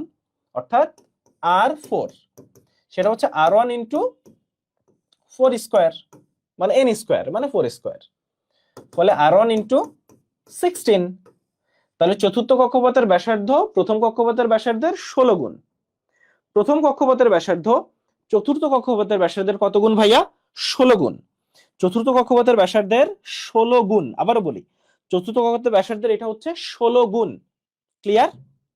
ওকে, এখন আসো এনতম কক্ষপথে ইলেকট্রনের বেগ নির্ণয়। এনতম কক্ষপথে ইলেকট্রনের বেগ নির্ণয় পরীক্ষায় এভাবেই প্রশ্ন আসবে যে চতুর্থ কক্ষপথের ব্যাসার্ধ প্রথম কক্ষপথের ব্যাসার্ধের কত গুণ, বা দ্বিতীয় কক্ষপথের ব্যাসার্ধ প্রথম কক্ষপথের ব্যাসার্ধের কত গুণ? 4 গুণ। দ্বিতীয় কক্ষপথের ব্যাসার্ধ প্রথম কক্ষপথের ব্যাসার্ধ কত গুণ ভাইয়া? 4 গুণ। এখন চলে আসো আর একটা জিনিস, এই সমীকরণটা, অর্থাৎ এনতম কক্ষপথের বেগ কত হবে সেটা হচ্ছে, ধরো প্রথম কক্ষপথের বেগ এইটা 1/n, মানে ধরো চতুর্থ কক্ষপথের বেগ, তাহলে 1/4, অর্থাৎ চতুর্থ কক্ষপথের বেগ হবে v1/4। বোঝা গেছে?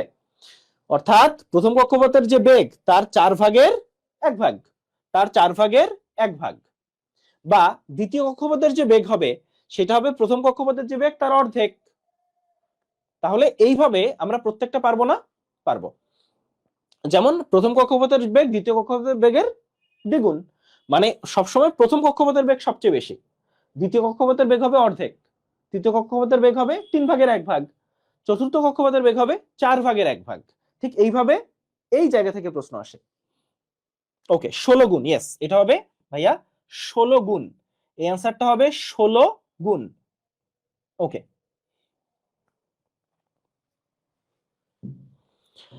এরপর চলে আসো ইলেকট্রনের কক্ষপথের শক্তি, যে এনতম কক্ষপথের ইলেকট্রনের শক্তি কত। এইটা ধরো 3 নাম্বার কক্ষপথে ইলেকট্রনের শক্তি কত, তাহলে E1 × 1/n স্কয়ার, তাইলে 1/3 স্কয়ার, মানে হচ্ছে 3 নাম্বার কক্ষপথের ইলেকট্রনের শক্তি হবে 1/9 × E1।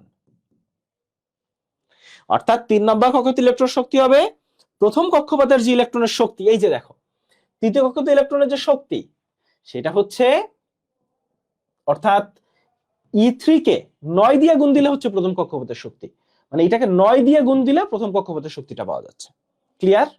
তাহলে এইখান থেকে আমরা ইলেকট্রনের যে কোনো কক্ষপথের শক্তি, বেগ এবং ব্যাসার্ধ সেটা প্রথম কক্ষপথের তুলনায় কত গুণ বেশি বা কম সেটা বের করতে পারবো। পারবো না? একটু জানাও তো, পারবো কিনা একটু কমেন্টে জানাও, পারবো কিনা একটু কমেন্টে জানান।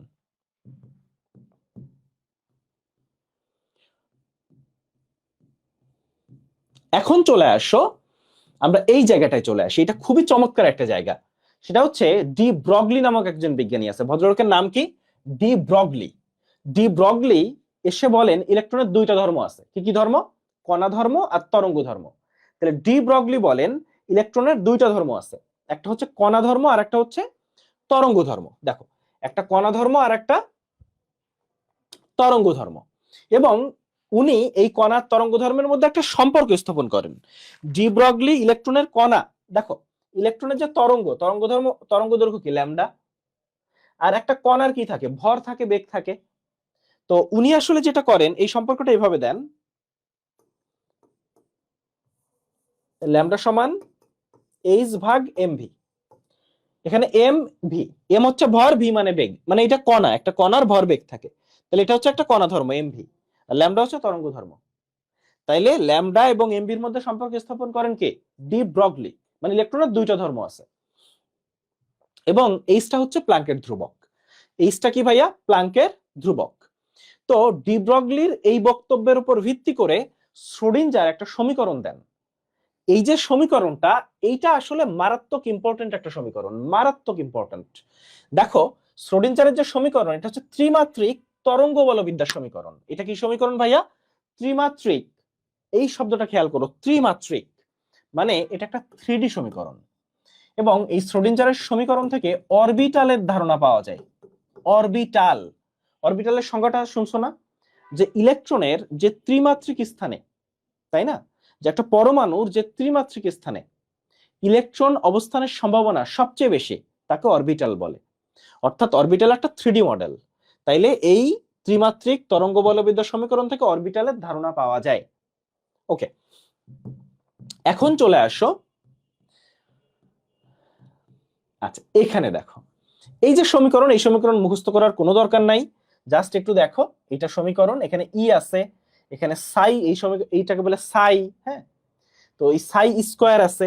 তো চলো আমরা একটু জাস্ট একটু দেখব যে ই যেইটা ওই সমীকরণে, ইটাকে বলা হয় আইজেন মান। এই আইজেন মান দিয়ে অরবিট বোঝায়। কি বোঝায়? অরবিট বা শক্তি স্তর বোঝায়। আর এখানে যে সাই স্কোয়ার আছে, এই সাই স্কোয়ার এইটা দিয়ে অরবিটাল বোঝায়। কি বোঝায় ভাইয়া? অরবিটাল। অরবিটাল কি? পরমাণুর যে জায়গায় ইলেকট্রনের অবস্থানের সম্ভাবনা, ইলেকট্রন যে ত্রিমাত্রিক স্থানে ইলেকট্রনের অবস্থানের সম্ভাবনা সবচেয়ে বেশি, বা 90 থেকে 95%, সেই জায়গাকে বলে অরবিটাল। ফলে অরবিটাল একটা 3D ধারণা। তাহলে সাই স্কোয়ার দিয়ে অরবিটাল বোঝায়, আর ই দিয়ে বোঝায় অরবিট। এখন আসো, তো এতক্ষণে আমরা রাদারফোর্ডের মডেল দেখলাম, বোরের মডেল দেখলাম, তাই না? কি কি মডেল দেখলাম বলো তো আমাকে একটু। আমরা এতক্ষণে রাদারফোর্ডের মডেল দেখছি, বোরের মডেল দেখছি। রাদারফোর্ডের মডেলে একটাই জিনিস ট্রু ছিল, সেটা হচ্ছে পরমাণুর কেন্দ্রে যে নিউক্লিয়াস, এটা কিন্তু রাদারফোর্ডের মডেলের আবিষ্কার। এবং এটা মানে এটা এখনো পর্যন্ত টিকে গেছে। আচ্ছা, বোরের মডেলের আবিষ্কার কি ছিল? স্থির কক্ষপথ বা শক্তি স্তরের ধারণা। আচ্ছা, বোরের মডেলের আবিষ্কার কি ছিল ভাইয়া? স্থির কক্ষপথ বা শক্তি স্তরের ধারণা। তাহলে দেখো, রাদারফোর্ডের মডেলের আবিষ্কার ছিল, রাদারফোর্ডের যে মডেল, ওকে আচ্ছা একটা পেজ গ্যাপ গেছে। আচ্ছা ঠিক আছে, এই পেজটা তাহলে আমরা করাই যাই। আসো, হ্যাঁ আমি বুঝতে পারছি একটা পেজ গ্যাপ গেছে, এই পেজটা গ্যাপ গেছে, তাই তো? আচ্ছা দেখো, এই যে পেজটা, তো এই সমীকরণটাই হচ্ছে সেই সমীকরণ। এই যে, তাহলে তরঙ্গ ধর্ম হচ্ছে ল্যামডা আর কণা ধর্ম হচ্ছে এমভি। তো এই দুইটার মধ্যে যে সমীকরণ, এইটাই হচ্ছে আমাদের কি বলা যায়, আমাদের যে ব্রগলির সমীকরণ। অর্থাৎ ইলেকট্রনের যে কণা ধর্ম এবং তরঙ্গ ধর্ম আছে তার ভিতর রিলেট করে। এবং এই ডি ব্রগলির সমীকরণ, এই যে তরঙ্গ ধর্ম, এটাকে ব্যবহার করে ইলেকট্রন মাইক্রোস্কোপ তৈরি করা হয়েছে। তাহলে এই তরঙ্গ ধর্মকে ব্যবহার করে কি তৈরি করা হয়েছে? Electron microscope. বস্তুর যে তরঙ্গ ধর্ম, এটাকে ব্যবহার করে ইলেকট্রন মাইক্রোস্কোপ তৈরি করা হয়েছে। ক্লিয়ার জিনিসটা? আচ্ছা, এখন চলে আসো, এখানে আরেকটা চমৎকার ব্যাপার আছে। দেখো, বোর মডেল পরমাণুতে একটা বোর ইলেকট্রন তৃতীয় শক্তি স্তরে কয়টা পূর্ণ তরঙ্গ সৃষ্টি করবে? অর্থাৎ একটা পূর্ণ আবর্তন করতে, তৃতীয় শক্তি স্তরে একটা পূর্ণ আবর্তন করতে কয়টা কয়টা পূর্ণ তরঙ্গ সৃষ্টি করবে? সোজা বাংলা, সেটা হচ্ছে যত নাম্বার শক্তি স্তর ততটা পূর্ণ তরঙ্গ সৃষ্টি করবে। তৃতীয় শক্তি স্তর তাহলে 3টা পূর্ণ তরঙ্গ সৃষ্টি করবে, চতুর্থ শক্তি স্তর তাহলে 4টা পূর্ণ তরঙ্গ সৃষ্টি করবে। তাহলে তৃতীয় শক্তি স্তর তাহলে কয়টা পূর্ণ তরঙ্গ সৃষ্টি করবে ভাইয়া? এই যে 3টা। কয়টা পূর্ণ তরঙ্গ? 3টা পূর্ণ তরঙ্গ সৃষ্টি করবে। আচ্ছা, এরপরে হচ্ছে হাইজেনবার্গের অনিশ্চয়তা নীতি। এটা আমরা জানি। দেখো, হাইজেনবার্গের অনিশ্চয়তা নীতি অনুযায়ী ছিল যে একটা কণার অবস্থান ভরবেগ বের করা যায় না, ঠিক আছে, যে দ্বৈত ধর্মের ক্ষেত্রে। ঠিক একইভাবে ইলেকট্রনেরও তো দুইটা ধর্ম আছে, কণা এবং তরঙ্গ ধর্ম। ফলে এই যে গতিশীল ইলেকট্রনের কণা তরঙ্গ ধর্ম দুইটা ধর্ম থাকার কারণে হাইজেনবার্গ প্রমাণ করেন যে ইলেকট্রনের ক্ষেত্রেও ঠিক সেম ব্যাপারটা, যে হাইজেনবার্গের যে অনিশ্চয়তা নীতি সেটা প্রযোজ্য হয় ইলেকট্রনের ক্ষেত্রে। অর্থাৎ একই সময় একটা কণার বা ইলেকট্রনের অবস্থান বা ভরবেগ দুইটা একসাথে বের করা যায় না। আচ্ছা, এখন চলে আসো, এটা আমরা দেখছি। তো কোয়ান্টাম বলবিদ্যা পরমাণু মডেল যেটা, সেটা হচ্ছে আমরা যত মডেল বা যা কিছু আবিষ্কার করছি সব একসাথে মিলায় মিশায় কোয়ান্টাম বলবিদ্যা পরমাণু মডেলটা আসছে। তাহলে কি কি মিলায় মিশায় চলো আমরা একটু দেখি। প্রথম পয়েন্ট, রাদারফোর্ডের মডেল। এখানে কেন্দ্রস্থ নিউক্লিয়াসের যে অস্তিত্ব, অর্থাৎ রাদারফোর্ডের মডেলের মেইন আবিষ্কারই ছিল যে পরমাণুর কেন্দ্রে একটা নিউক্লিয়াস আছে, খুবই ভারী ধনাত্মক চার্জযুক্ত নিউক্লিয়াস আছে। পরমাণুর কেন্দ্রে কি আছে? ভারী ধনাত্মক চার্জযুক্ত নিউক্লিয়াস। এটা ছিল রাদারফোর্ডের মডেলের আবিষ্কার। এখন আসো, বোরের মডেলের আবিষ্কার কি ছিল? স্থির কক্ষপথ বা শক্তি স্তরের ধারণা। বোরের মডেলের আবিষ্কার ছিল স্থির কক্ষপথ বা শক্তি স্তরের ধারণা। ব্রগলির যে সমীকরণ, সেটাই আমরা ইলেকট্রনের দুইটা ধর্ম পাইছি, দ্বৈত ধর্ম, কণা ধর্ম এবং তরঙ্গ ধর্ম। শ্রোডিঞ্জারের যে তরঙ্গ বলবিদ্যা সমীকরণ পাইছিলাম, এখান থেকে আমরা অরবিটাল পাইছি। কি পাইছি? অরবিটালের সংজ্ঞা পাইছি, অরবিটাল বা 3D একটা ধারণা পাইছি। তো আর হাইজেনবার্গের যে অনিশ্চয়তা নীতি, এই 5টা জিনিস মিলায়ে আমরা যে মডেলটা পাইছি সেটা হচ্ছে কোয়ান্টাম বলবিদ্যা পরমাণু মডেল। তবে পরীক্ষায় একটা প্রশ্ন আসে, কোয়ান্টাম বলবিদ্যা পরমাণু মডেলের সাফল্য লাভের চাবিকাঠি কোনটা? প্রশ্নটা কি? কোয়ান্টাম বলবিদ্যা পরমাণু মডেলের সাফল্য লাভের চাবিকাঠি কোনটা? বলো তো, চাবিকাঠি কোনটা? এই যে 5টা জিনিস, এর মধ্যে শ্রোডিঞ্জারের যে ত্রিমাত্রিক সমীকরণ, ত্রিমাত্রিক তরঙ্গ বলবিদ্যা সমীকরণ, যে সমীকরণ থেকে আমরা অরবিটালের ধারণা পাইছি, এটাই হচ্ছে কোয়ান্টাম বলবিদ্যা পরমাণু মডেলের সাফল্য লাভের চাবিকাঠি। এই সমীকরণটাই হচ্ছে কোয়ান্টাম বলবিদ্যা পরমাণু মডেলের সাফল্য লাভের চাবিকাঠি। ক্লিয়ার জিনিসটা? সবার কাছে ক্লিয়ার? ওকে, চলো আমরা বিগত বছরে মেডিকেলে আসা প্রশ্নগুলো একটু সলভ করি। এগুলো পরে দেখতেছি। এখানে এই জায়গাটা একটু দেখাই যে এটা আমাদের বইয়ের ইনফরমেশন না, এটা আউট ইনফো, অন্য বইয়ের ইনফরমেশন। যে রাদারফোর্ডের মডেল সর্বপ্রথম পরমাণুর ত্রিমাত্রিক গঠন সম্পর্কে ধারণা দেন। পরীক্ষায় যদি আসে সর্বপ্রথম পরমাণুর ত্রিমাত্রিক গঠন সম্পর্কে ধারণা দেন কে? রাদারফোর্ড। ঠিক আছে, কিন্তু অ্যাকচুয়ালি মানে ত্রিমাত্রিক যে ব্যাপারটা, অরবিটালের ধারণা কিন্তু আমরা পাই আসলে শ্রোডিঞ্জারের সমীকরণ থেকে। তাহলে শ্রোডিঞ্জারের ত্রিমাত্রিক যে তরঙ্গ বলবিদ্যা সমীকরণ, এটাই হচ্ছে কোয়ান্টাম মডেলের সাফল্য লাভের চাবিকাঠি। তাহলে এই দুইটা একটু কনফিউশন ক্রিয়েট করা যাবে না। ইলেকট্রন প্রোটন নিউট্রনের পার্থক্য এটা আমরা পরে দেখব, এই আলোচনাগুলো এখন নাই। আমরা কিছু প্রশ্ন সলভ করবো অ্যাকচুয়ালি। অর্থাৎ বিগত বছরে মেডিকেলে এই যে টপিকগুলো আমরা পড়লাম, এখান থেকে কি কি প্রশ্ন আসছে চলো আমরা একটু দেখি। প্রথম প্রশ্ন হচ্ছে, নিচের কোনটা, যদি অ্যান্সারগুলো দেওয়া আছে আমি বলে দিব যে অ্যান্সারগুলো যেন বাদ দিয়ে দেয়। তো নিচের কোনটি পারমাণবিক ব্যাসের নিকটতম? পরমাণুর ব্যাস, পরমাণুর ব্যাস হচ্ছে মানে অ্যাকচুয়ালি হাইড্রোজেন পরমাণুর ব্যাস 10⁻⁸ সেন্টিমিটার, 10⁻⁸ সেন্টিমিটার বা 10⁻⁻10 সেন্টিমিটার বা 0.1 ন্যানোমিটার বা 0.1 ন্যানোমিটার। 2 নাম্বার পয়েন্টে আসো, ক্যাথোড রশ্মি কি? ক্যাথোড রশ্মি হচ্ছে ইলেকট্রনের প্রবাহ। বলতো কোন বিজ্ঞানী ক্যাথোড রশ্মি নিয়ে পরীক্ষা করতেছিল? আমাকে বলতে হবে কোন বিজ্ঞানী ক্যাথোড রশ্মি নিয়ে পরীক্ষা করতেছিল। বলতো কোন বিজ্ঞানী ক্যাথোড রশ্মি নিয়ে পরীক্ষা করতেছিল? ক্যাথোড রশ্মি কি ভাইয়া? ক্যাথোড রশ্মি হচ্ছে ইলেকট্রনের প্রবাহ। ক্যাথোড রশ্মি হচ্ছে ভাইয়া ইলেকট্রনের প্রবাহ। কোন বিজ্ঞানী ক্যাথোড রশ্মি নিয়ে পরীক্ষা করতেছিল একটু জানাও। অক্সিজেন পরমাণুর নিউক্লিয়াসে প্রোটন কয়টা? এটা খুব ইম্পর্টেন্ট একটা প্রশ্ন, এজন্য যে প্রোটন জিজ্ঞেস করছে। দেখো, প্রোটন কিন্তু কখনো চেঞ্জ হয় না। প্রোটন সংখ্যা মানে পারমাণবিক সংখ্যা। তাহলে বলতো অক্সিজেনের পারমাণবিক সংখ্যা কত? 8। মানে অক্সিজেনের ইলেকট্রন কমতে পারে, বাড়তে পারে। ইলেকট্রন কমে বাড়ে, কিন্তু প্রোটন কিন্তু কমে বাড়ে না, কারণ প্রোটন থাকে নিউক্লিয়াসে। তাহলে প্রোটন সংখ্যা শুধুমাত্র তেজস্ক্রিয় পরমাণু বাদে, তেজস্ক্রিয় মৌল বাদে। তাহলে প্রোটন মানে পারমাণবিক সংখ্যা, অক্সিজেনের পারমাণবিক সংখ্যা কত আমরা জানি 8। অক্সিজেনের পারমাণবিক সংখ্যা কত ভাইয়া 8। নিচের কোনটি কোয়ান্টাম সংখ্যা না? এই আলোচনায় আমরা এখন আসি নাই, আমরা আসব। তো 4টা কোয়ান্টাম সংখ্যা আছে, প্রধান কোয়ান্টাম সংখ্যা, সহকারী কোয়ান্টাম সংখ্যা, চৌম্বক কোয়ান্টাম সংখ্যা, আর একটা কি কোয়ান্টাম সংখ্যা বলতো? 4টা কোয়ান্টাম সংখ্যা আছে, বল আরেকটা কোয়ান্টাম সংখ্যা কি? বৈদ্যুতিক কোয়ান্টাম সংখ্যা বা ম্যাগনেটিক কোয়ান্টাম সংখ্যা নামে কোনো কোয়ান্টাম সংখ্যা আসলে নাই। আমরা এই আলোচনায় আসব, এটা এখনো পড়ি নাই। চলো আমরা একটু এখন কোয়ান্টাম সংখ্যা নিয়ে পড়াশোনা করতে চাই। তাহলে আমরা এখন কি নিয়ে পড়াশোনা করতে চাই ভাইয়া? কোয়ান্টাম সংখ্যা নিয়ে। চলো।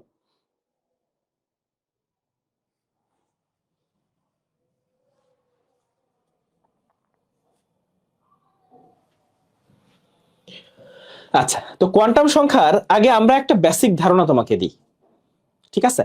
তার আগে একটু দেখো তো, কোয়ান্টাম সংখ্যা তো 4টা, এন বা প্রধান কোয়ান্টাম সংখ্যা, সহকারী কোয়ান্টাম সংখ্যা বা অ্যাজিমুথাল এটা হচ্ছে এল, ম্যাগনেটিক কোয়ান্টাম সংখ্যা হচ্ছে এম, আর স্পিন কোয়ান্টাম সংখ্যা হচ্ছে এস। এস মানে স্পিন বা ঘূর্ণন। তাহলে আমাদের 4টা কোয়ান্টাম সংখ্যা। চলো আমরা একটা বেসিক আইডিয়া নিতে চাই 4টা কোয়ান্টাম সংখ্যা থেকে, ঠিক আছে? তো বেসিক আইডিয়া হচ্ছে, আমরা একটু লিখে ফেলি ফার্স্টে। প্রধান কোয়ান্টাম সংখ্যা এন, সহকারী কোয়ান্টাম সংখ্যা এল, চৌম্বকীয় কোয়ান্টাম সংখ্যা এম, আর সর্বশেষ ঘূর্ণন কোয়ান্টাম সংখ্যা এটা হচ্ছে এস। তাহলে প্রধান, সহকারী, চৌম্বকীয় এবং ঘূর্ণন, তাহলে এম এল এম এস 4টা কোয়ান্টাম নাম্বার এখানে আছে। এখন প্রত্যেকটা কোয়ান্টাম নাম্বার সম্পর্কে একটু ডিটেইলসে পড়বো। এন, এন এর মান 1 হয়, 2 হয়, 3 হয়। কেন? কারণ প্রথম শক্তি স্তর 1, দ্বিতীয় শক্তি স্তর 2, তৃতীয় শক্তি স্তর 3, চতুর্থ শক্তি স্তর 4। এখন এটা তো হাফ শক্তি স্তর তো হয় না, হয় না, -1 শক্তি স্তর তো হয় না। তাহলে ফলে এই এন এর মান কখনো নেগেটিভ হইতে পারে না, ভগ্নাংশ হইতে পারে না। এন এর মান 1 2 3 4 এভাবে হইতে পারে। প্রথম পয়েন্ট হচ্ছে এইটা। 2 নম্বরে চলে আসো, এল এর যে মান সেটা 0 থেকে n-1 পর্যন্ত। মানে কি? মানে হচ্ছে এভাবে চিন্তা করতে পারো যে এ প্রধান, এ সহকারী, মানে সহকারী কখনো প্রধানের সমান হইতে পারবে না। মানে এন এর মান যদি 5 হয়, এল এর মান কখনো 5 হইতে পারবে না। মানে এভাবে চিন্তা করতে পারো, এ বড় ভাই, এ ছোট ভাই, ও সবসময় ছোট থাকবে। মানে এন এর মান 5 হইলে এল এর মান সর্বোচ্চ 4 হইতে পারবে। এল এর মান 0 থেকে শুরু হয়, 0 1 2 3 4। তবে মজার ব্যাপারটা খেয়াল করো, এন এর মান 5, এল এর মান হয় 5টা। আবারও বলি, এন এর মান 5 আর এল এর মান হয় 5টা। কয়টা? 5টা। এই লাইনটা একটু খেয়াল করবা। তাইলে এন এর মান 5, এল এর মান হয় 5টা। ওকে, গুড। তাহলে এই জায়গাটা আমরা একটু খেয়াল করব। তাহলে সহকারী কোয়ান্টাম সংখ্যা এল, এল এর মান 0 থেকে n-1 পর্যন্ত হইতে পারে। আর এই মান সব সময় যে n সমান যদি 3 হয়, এল এর মান হবে 0 1 2, কখনো 3 হবে না। আর ম্যাগনেটিক কোয়ান্টাম নাম্বার যেইটা, আচ্ছা এখানে আরেকটা চমৎকার জিনিস একটু বুঝাই। সেটা হচ্ছে, তোমরা অরবিটাল দেখো না, এস অরবিটাল, পি অরবিটাল, এরপর ডি অরবিটাল, এফ অরবিটাল। তো এস অরবিটাল মানে এল এর মান 0, মানে এল এর মান 0 হইলে সেটা এস অরবিটাল বোঝায়। এল এর মান 1 হইলে সেটা পি অরবিটাল বোঝায়। এল এর মান 2 হইলে সেটা ডি অরবিটাল বোঝায়। এল এর মান 3 হইলে সেটাকে এফ অরবিটাল বোঝায়। তাহলে এখানে বেসিক ব্যাপারটা হচ্ছে, এল এর মান যত, তার উপর ভিত্তি করে কোন অরবিটাল নির্দেশ করতেছে। অর্থাৎ তুমি যদি কখনো দেখো যে পি অরবিটাল, তাহলে বুঝতে হবে এল এর মান 1, বা এল এর মান 1 মানে পি অরবিটাল নির্দেশ করতেছে। ব্যাপারটা কিভাবে তোমাকে একটু দেখাই। ধরো প্রথম পয়েন্ট যে সোডিয়াম, সোডিয়ামের ইলেকট্রন বিন্যাস কত? 1s2 2s2 2p6 3s1, 1s2 2s2 2p6 3s1। এখন তোমাকে 11 নম্বর ইলেকট্রন কোথায় গেছে? 3s1 এ। তাহলে তোমাকে বললো যে 11 নম্বর ইলেকট্রনের জন্য এল এর মান কত? এল এর মান কত?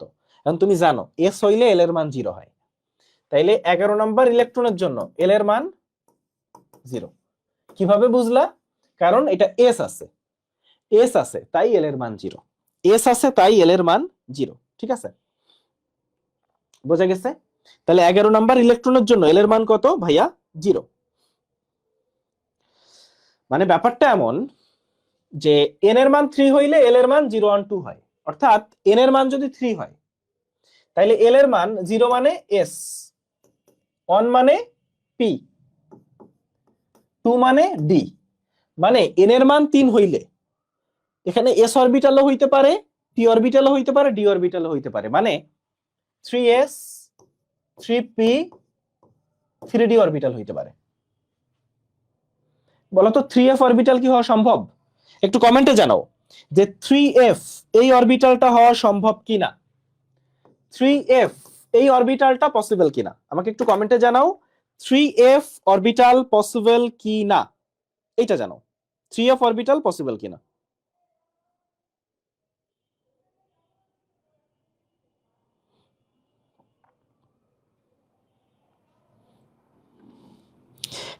থ্রি এফ অরবিটাল পসিবল কিনা? না ভাইয়া পসিবল না, কারণ এফ হইলে এল এর মান 3 হইতে হয়, কিন্তু এন এর মান 3 হইলে কখনো এল এর মান 3 হবে না, এই জন্য 3f অরবিটাল পসিবল না।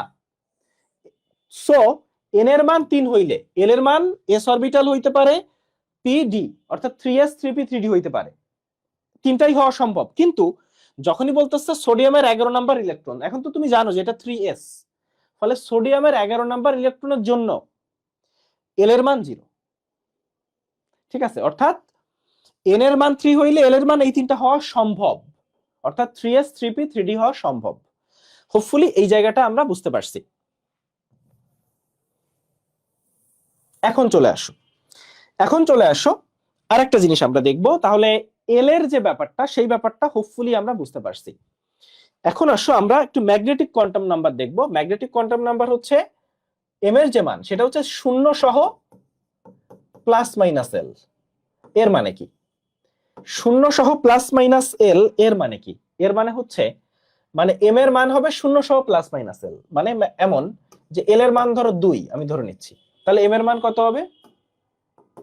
এটা শুরু হবে -2 থেকে, -2 -1 0 +1 +2। এই এম এর মান হবে -2 -1 0 +1 +2। অর্থাৎ সহজ ভাষায় এল এর মান 0 হইলে এল এর মান 2 হইলে ওই মাইনাস থেকে শুরু হয়ে প্লাসে যেয়ে শেষ হবে, মাইনাস থেকে শুরু হয়ে প্লাসে যেয়ে শেষ হবে। মানে ম্যাগনেটিক কোয়ান্টাম নাম্বার যেটা, সেটা মাইনাস থেকে শুরু হয়ে প্লাসে যেয়ে শেষ হয়। ঠিক আছে, এল এর মান কিন্তু মাইনাস হয় না, এল এর মান হয় 0 থেকে n-1, কিন্তু ম্যাগনেটিক কোয়ান্টাম সংখ্যার মান মাইনাস থেকে শুরু হয়ে প্লাসে যেয়ে শেষ হয়, অর্থাৎ চৌম্বকীয় কোয়ান্টাম নাম্বার মান। আর স্পিন কোয়ান্টাম নাম্বারের মান হয় প্লাস হাফ হবে নাইলে মাইনাস হাফ হবে। স্পিন কোয়ান্টাম সংখ্যার মান হয় প্লাস হাফ নাইলে মাইনাস হাফ হবে। কেন ভাইয়া? কারণ একটা অরবিটালে ইলেকট্রন থাকে, ধরো দেখো না এরকম ইলেকট্রন দেখায়, একটা এদিকে তীর আর একটা এদিকে, অর্থাৎ একটা হচ্ছে ঘড়ির কাঁটার দিকে স্পিন করে আর একটা ঘড়ির কাঁটার বিপরীত দিকে স্পিন করে, দুইটা দুই দিকে স্পিন করে। একটা অরবিটালে যে দুইটা ইলেকট্রন থাকে দুইটা দুই দিকে ঘুরে, ফলে একটা হচ্ছে প্লাস হাফ আর একটা মাইনাস হাফ, একটা প্লাস হাফ আর একটা মাইনাস হাফ। অর্থাৎ স্পিন কোয়ান্টাম সংখ্যার মান সবসময় এই দুইটাই হবে, প্লাস হাফ নাইলে মাইনাস হাফ। এর বাইরে স্পিন কোয়ান্টাম নাম্বার কিচ্ছু হইতে পারে না, হয় প্লাস হাফ নাইলে মাইনাস হাফ। কি বলছি? হয় প্লাস হাফ হবে নাইলে মাইনাস হাফ হবে। ক্লিয়ার? একটু আমাকে জানান এই জায়গাটা বোঝা গেছে কিনা, যে স্পিন কোয়ান্টাম নাম্বার হয় প্লাস হাফ হবে নাইলে মাইনাস হাফ হবে, এর বাইরে কোনো স্পিন কোয়ান্টাম নাম্বার কখনোই হয় না, হওয়া পসিবল না। ওকে, তাইলে এন এর থেকে এল সব সময় এক ছোট হইতেই হবে, কখনো এন আর এল সমান হয় না, আর এল এর মান কখনো নেগেটিভ হয় না, আর এম এর মান নেগেটিভ 0 পজিটিভ সব হয়, আর এস এর মান প্লাস হাফ মাইনাস হাফ হয়, এস এর মান প্লাস হাফ মাইনাস হাফ হয়। এখন ধরো তোমাকে বললো তৃতীয় শক্তি স্তরের জন্য বলো মানগুলা বলো। তৃতীয় শক্তি স্তর দেখো n সমান 3, n সমান যদি 3 হয় তাহলে l এর মান কত হবে? 0 থেকে শুরু হবে, 0 1 2 যে থেমে যাবে। আচ্ছা, এল এর মান যদি 0 1 2 হয়, এম এর মান কত হবে? 0 +-1 +-2, অর্থাৎ এখানে সর্বোচ্চ মান 2, ফলে ওখানে ওই -2 থেকে +2 পর্যন্তই আসতে পারবে। আচ্ছা গেল। আর স্পিন কোয়ান্টাম নাম্বার অবশ্যই +½ হইতে পারে, না হলে -½ হইতে পারে। অর্থাৎ তৃতীয় শক্তি স্তরে এন এর মান, এল এর মান, এম এর মান, এস এর মান কত হবে সেটা আমরা বুঝতে পারছি। এখন তোমাকে যদি বলে যে তৃতীয় শক্তি স্তরের জন্য, তৃতীয় শক্তি স্তরে বাস্তব সিরিজ কোনটা, তৃতীয় শক্তি স্তরে বাস্তব সিরিজ কোনটা? ধরো তোমাকে আমি অপশন দিলাম 3 3 +2 +½ 3 3 +3 +2 +2 দিই, +2 দিই, 3 3 +2 +2 +½ এটা এ অপশন, এটা হচ্ছে বি অপশন, 3 2 0 0 সি অপশন, 3 2 +1 -½ 3 1 +3 -½ ঠিক আছে। এই চারটার মধ্যে কোনটা বাস্তব সিরিজ? খেয়াল করো, এর মধ্যে তুমি কয়েকটা দেখলেই বাদ দিতে পারবা। প্রথম পয়েন্ট, বিতে এটা কিন্তু এস মানে এন এর মান, তারপরে এল এর মান, তারপর এম এর মান, তারপর এস এর মান, এই চারটা মান দেখাচ্ছে। স্পিন কোয়ান্টাম সংখ্যার মান +½ -½ এর বাইরে হয় না, ফলে এই 0 কখনো হইতে পারে না, ফলে এটা বাদ, এইটা বাদ। এখন দেখো, এন এর মান 3, এল এর মানও 3, এটা কখনো সম্ভব না, এটাও বাদ, এইটাও ভাইয়া বাদ। এখন আসো, এন এর মান যদি 3 হয়, এল এর মান সর্বোচ্চ 2 হইতে পারবে, এল এর মান যদি 2 হয়, এম এর মান হইতে পারবে -2 থেকে +2 পর্যন্ত, +3 কখনো হইতে পারবে? পারবে না, তাহলে এইটাও বাদ। ফলে মোটামুটি এইটা টিকে আছে। এই যে সিরিজটা, এই সিরিজটাই একমাত্র বাস্তব সিরিজ হইতে পারে। তাহলে এই যে সিরিজটা, সিটাই একমাত্র বাস্তব সিরিজ হইতে পারে। ধরো আমি 4টা সিরিজ দিই, আগে 4টা সিরিজ দিই তারপর বলতেছি। ধরো এই সিরিজ হচ্ছে 4 3 2 +½ বি সিরিজ হলো 4 3 -2 +½ সি সিরিজ হলো 4 2 1 0, ডি সিরিজ হলো 4 2 1 -½ তাহলে এই যে 4টা সিরিজ, তোমাকে বলতে হবে ডি ইলেকট্রনের জন্য ঠিক কোনটা, সঠিক কোনটা। ডি ইলেকট্রন, এই ডি ইলেকট্রনের জন্য সঠিক কোনটা? খেয়াল করো ভাইয়া, আমার এস মানে এল এর মান 0, পি মানে এল এর মান 1, ডি মানে এল এর মান 2, তাইলে ডি হইলে এল এর মান, এল এর মান হচ্ছে এই 2 নাম্বারটা, তাই না? এটা এন, এটা এল, এটা এম, এটা এস। তাইলে আমার ডি ইলেকট্রন হইলে এল এর মান 2 হইতে হবে। এখানে এল এর মান 2 কোথায়? এইটাতে আছে আর এইটাতে আছে, তাহলে এই দুইটার একটা ঠিক। এখন এইখানে স্পিন কোয়ান্টাম সংখ্যা 0 দিয়ে দিছি, স্পিন কোয়ান্টাম সংখ্যা কোনো 0 হয় না, ফলে এটাও ঠিক না, ফলে আমার আলটিমেটলি টিকে আছে এ।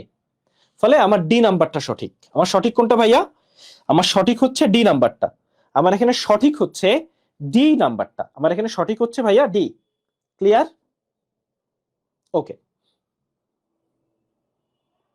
এরপর চলে আসো আমরা আরেকটা দেখি, এরপর আমরা আরেকটা সলভ করি। আচ্ছা, একটা জিনিস খেয়াল করো, তোমরা আরেকটা জিনিস দেখি, যে প্রধান শক্তি স্তর যত, প্রধান শক্তি স্তর যত, উপশক্তি স্তর তত। প্রধান শক্তি স্তর যত, উপশক্তি স্তর তত, এই লাইনটার মানে কি বলো? প্রধান শক্তি স্তর যত, উপশক্তি স্তর তত, মানে প্রধান শক্তি স্তর ধরো n সমান 3, তাহলে উপশক্তি স্তর কয়টা হবে? l, l সমান হবে 0 1 2, মানে কয়টা? 3টা। মানে প্রধান শক্তি স্তর যত 3, উপশক্তি স্তর তত, তত মানে 3টা, ততটি। প্রধান শক্তি স্তরের মান যত, উপশক্তি স্তর ততটা, তিনটা। সবসময় ব্যাপারটা এটাই হবে যে প্রধান শক্তি স্তর যদি 10 মান হয়, উপশক্তি স্তর হবে 10টা। উপশক্তি স্তর কয়টা হবে? 10টা।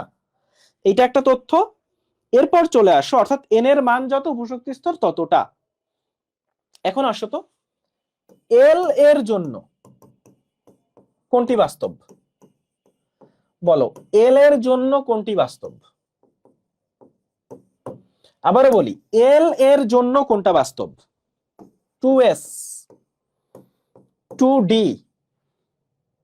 3s, 4p।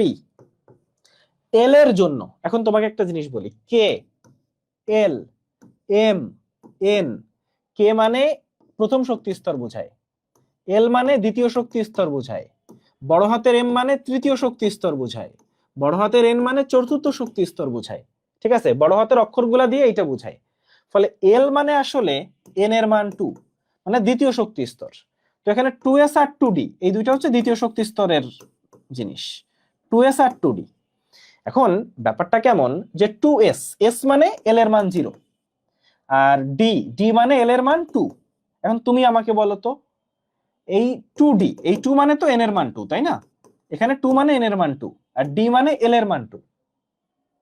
তো তুমি আমাকে বলো, n এর মান 2 হইলে কি l এর মান 2 হইতে পারে? পারে না। এই জন্য 2d অরবিটালটা সম্ভব না। ফলে আমার অ্যান্সারটা এইটা হবে, l এর জন্য বাস্তব 2s। l এর জন্য বাস্তব হচ্ছে 2s। আমি যদি বলতাম যে m এর জন্য বাস্তব কোনটা, তাহলে তুমি বলতা 3s। m এর জন্য বাস্তব কোনটা, তাহলে কি বলতা ভাইয়া? 3s। m এর জন্য বাস্তব হচ্ছে 3s। আবারও বলি, m এর জন্য বাস্তব হচ্ছে 3s। ক্লিয়ার? m এর জন্য বাস্তব 3s।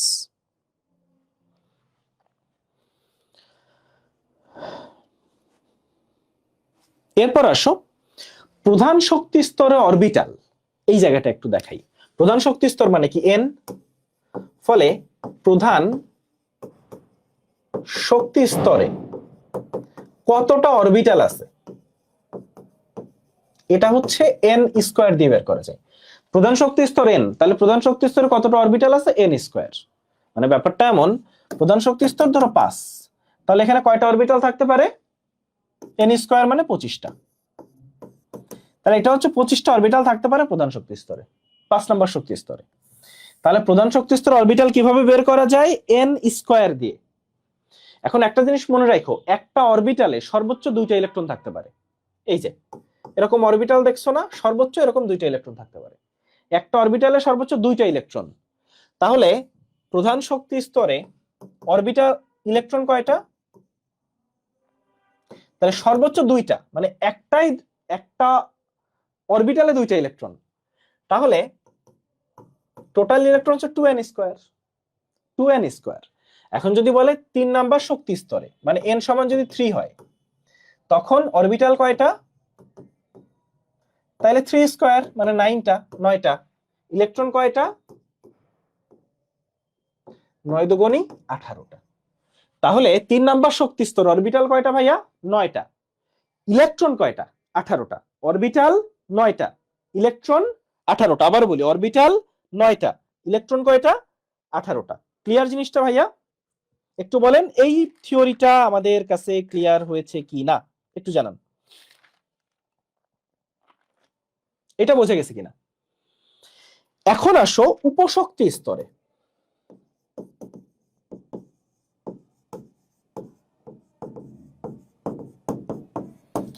উপশক্তি স্তর অরবিটাল কয়টা বলতো? উপশক্তি স্তর অরবিটাল বের করা যায় 2l। উপশক্তি স্তর মানে তো l, অরবিটাল বের করা যায় 2l প্লাস 1 দিয়ে।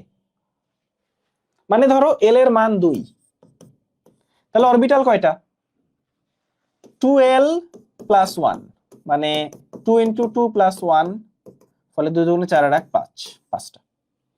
তাহলে উপশক্তি স্তরে অরবিটাল কয়টা? 12 প্লাস 1। এখন উপশক্তি স্তরে ইলেকট্রন কয়টা কিভাবে বের করা যায়? 2 ইন্টু 12 প্লাস 1। অর্থাৎ এখানে অরবিটাল যে কয়টা, ইলেকট্রন তো ডাবল হবে। অরবিটাল 10টা হইলে ইলেকট্রন হবে 20টা, অরবিটাল 10টা হইলে ইলেকট্রন হবে 20টা। এখন আমাকে বলো তো পঞ্চম শক্তি স্তরে ইলেকট্রন ধারণ ক্ষমতা কত? তোমার একটা কোশ্চেন করি, পঞ্চম শক্তি স্তরে ইলেকট্রন ধারণ ক্ষমতা কত?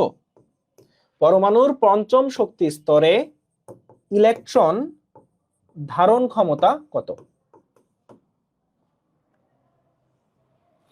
পরমাণুর পঞ্চম শক্তি স্তরে ইলেকট্রন ধারণ ক্ষমতা কত, এটা একটু বলো।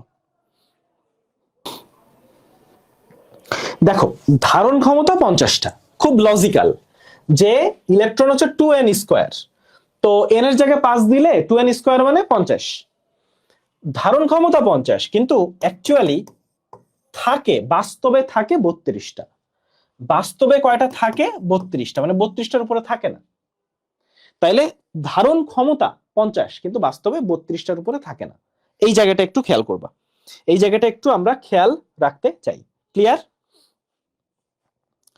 এখন আসো আরেকটা প্রশ্ন আমি করি, সেটা হচ্ছে 3D উপশক্তি স্তর।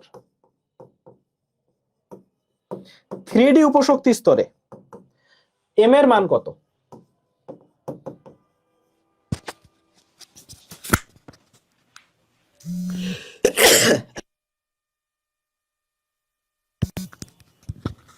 থ্রিডি উপশক্তি স্তরে m এর মান কত বলো? 3D উপশক্তি স্তরে m এর মান কত? 3D উপশক্তি স্তরে m এর মান কত? দেখো d মানে হচ্ছে l এর মান 2, আর l এর মান 2 হইলে m কত হয় বলো তো? -2, -1, 0, +1, +2।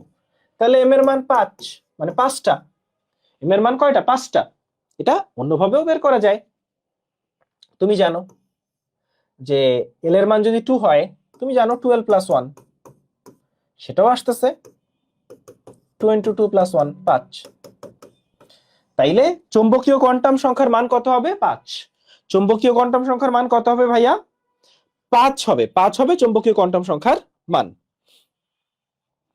আচ্ছা ঠিক আছে, তাহলে চলো আমরা একটু বইয়ে যাই, আমরা এখান থেকে একটু বইয়ে যেতে চাই। তো আমাদের যে প্রধান কোয়ান্টাম সংখ্যা, সেখানে আমি জানি যে সর্বোচ্চ ইলেকট্রন ধারণ ক্ষমতা 2n²। সর্বোচ্চ ইলেকট্রন ধারণ ক্ষমতা কত ভাইয়া? 2n²। এখন আসো সহকারী কোয়ান্টাম সংখ্যা বা অ্যাজিমুথাল কোয়ান্টাম সংখ্যা। সহকারী কোয়ান্টাম সংখ্যা বা অ্যাজিমুথাল কোয়ান্টাম সংখ্যা। সহকারী কোয়ান্টাম সংখ্যার ক্ষেত্রে খেয়াল করো, সমারফিল্ড প্রথম সহকারী কোয়ান্টাম সংখ্যার ধারণা দেন, খুব ইম্পর্টেন্ট ইনফরমেশন আসলে না। তারপর এল এর মান 0, 1, 2, 3 হলে, 0 হইলে s, 1 হইলে p, 2 হইলে d, আর 3 হইলে f অরবিটাল বোঝায়। ওকে, আর n এর মান যত উপশক্তি স্তরের সংখ্যা তত, এটাও আমরা জানি যে n এর মান 5 হইলে উপশক্তি স্তর l এর মান 5টা পাওয়া যায়, 0, 1, 2, 3, 4। ম্যাগনেটিক কোয়ান্টাম সংখ্যার যে মান, সেটা কিন্তু মাইনাস থেকে শুরু হয়ে প্লাস পর্যন্ত যায়, মাইনাস থেকে শুরু হয়ে প্লাস পর্যন্ত। এবং আমরা এই জায়গাটা বুঝছি। এখন এই জায়গাটা একটু আসো, এস উপশক্তি স্তরে একটা অরবিটাল, পি উপশক্তি স্তরে 3টা, ডি উপশক্তি স্তরে 5টা, আর এফ উপশক্তি স্তরে 7টা অরবিটাল। ওই যে 12 + 1, দেখো এফ মানে কি? এল সমান 3, আর অরবিটাল বের করার উপায় কি? 12 + 1। এখন 2 × 3 + 1, 3 দুগুণে 6 আর 1 7। তাইলে কোন উপশক্তি স্তরে কয়টা অরবিটাল আছে এটা কিভাবে বের করা যায়? 12 + 1। আর উপশক্তি স্তরে কয়টা ইলেকট্রন আছে ওটাকে 2 দিয়ে গুণ দিলে অরবিটালের ডাবল ইলেকট্রন থাকতে পারে। অরবিটালের ডাবল ইলেকট্রন থাকতে পারে। কি বলছি? অরবিটালের ডাবল ইলেকট্রন থাকতে পারে। ওকে, এখন আসো আমরা একটু ম্যাগনেটিক স্পিন কোয়ান্টাম নাম্বার, এখন আমরা যেটা দেখতে চাই সেটা হচ্ছে স্পিন কোয়ান্টাম নাম্বার। কি দেখতে চাই ভাইয়া? Spin quantum number. Spin quantum number হয় প্লাস হাফ হবে, মাইনাস হাফ হবে, এই দুইটা, এর বাইরে স্পিন কোয়ান্টাম নাম্বার কখনোই হইতে পারে না, হয় প্লাস হাফ নাইলে মাইনাস হাফ। এখন ধরো তোমাকে আমরা তৃতীয় শক্তি স্তরটা দেখাই। এই জায়গায় তৃতীয় শক্তি স্তর মানে n এর মান 3, ফলে l এর মান 0 হইতে পারে, 1 হইতে পারে, 2 হইতে পারে। l এর মান যদি 0 হয় তাহলে 3s, 1 হইলে 3p, আর 2 হইলে 3d অরবিটাল। এখন এস অরবিটালে কয়টা ইলেকট্রন, মানে এম এর মান কত? এম এর মান 0, কারণ এল এর মান 0 হইলে এম এর মান 0 হয়।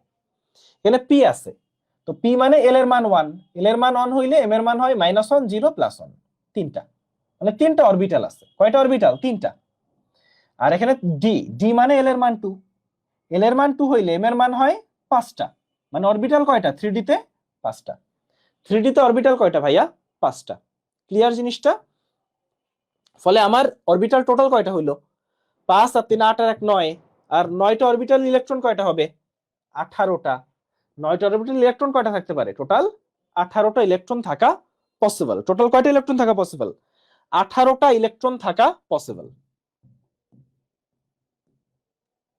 এখন আসো,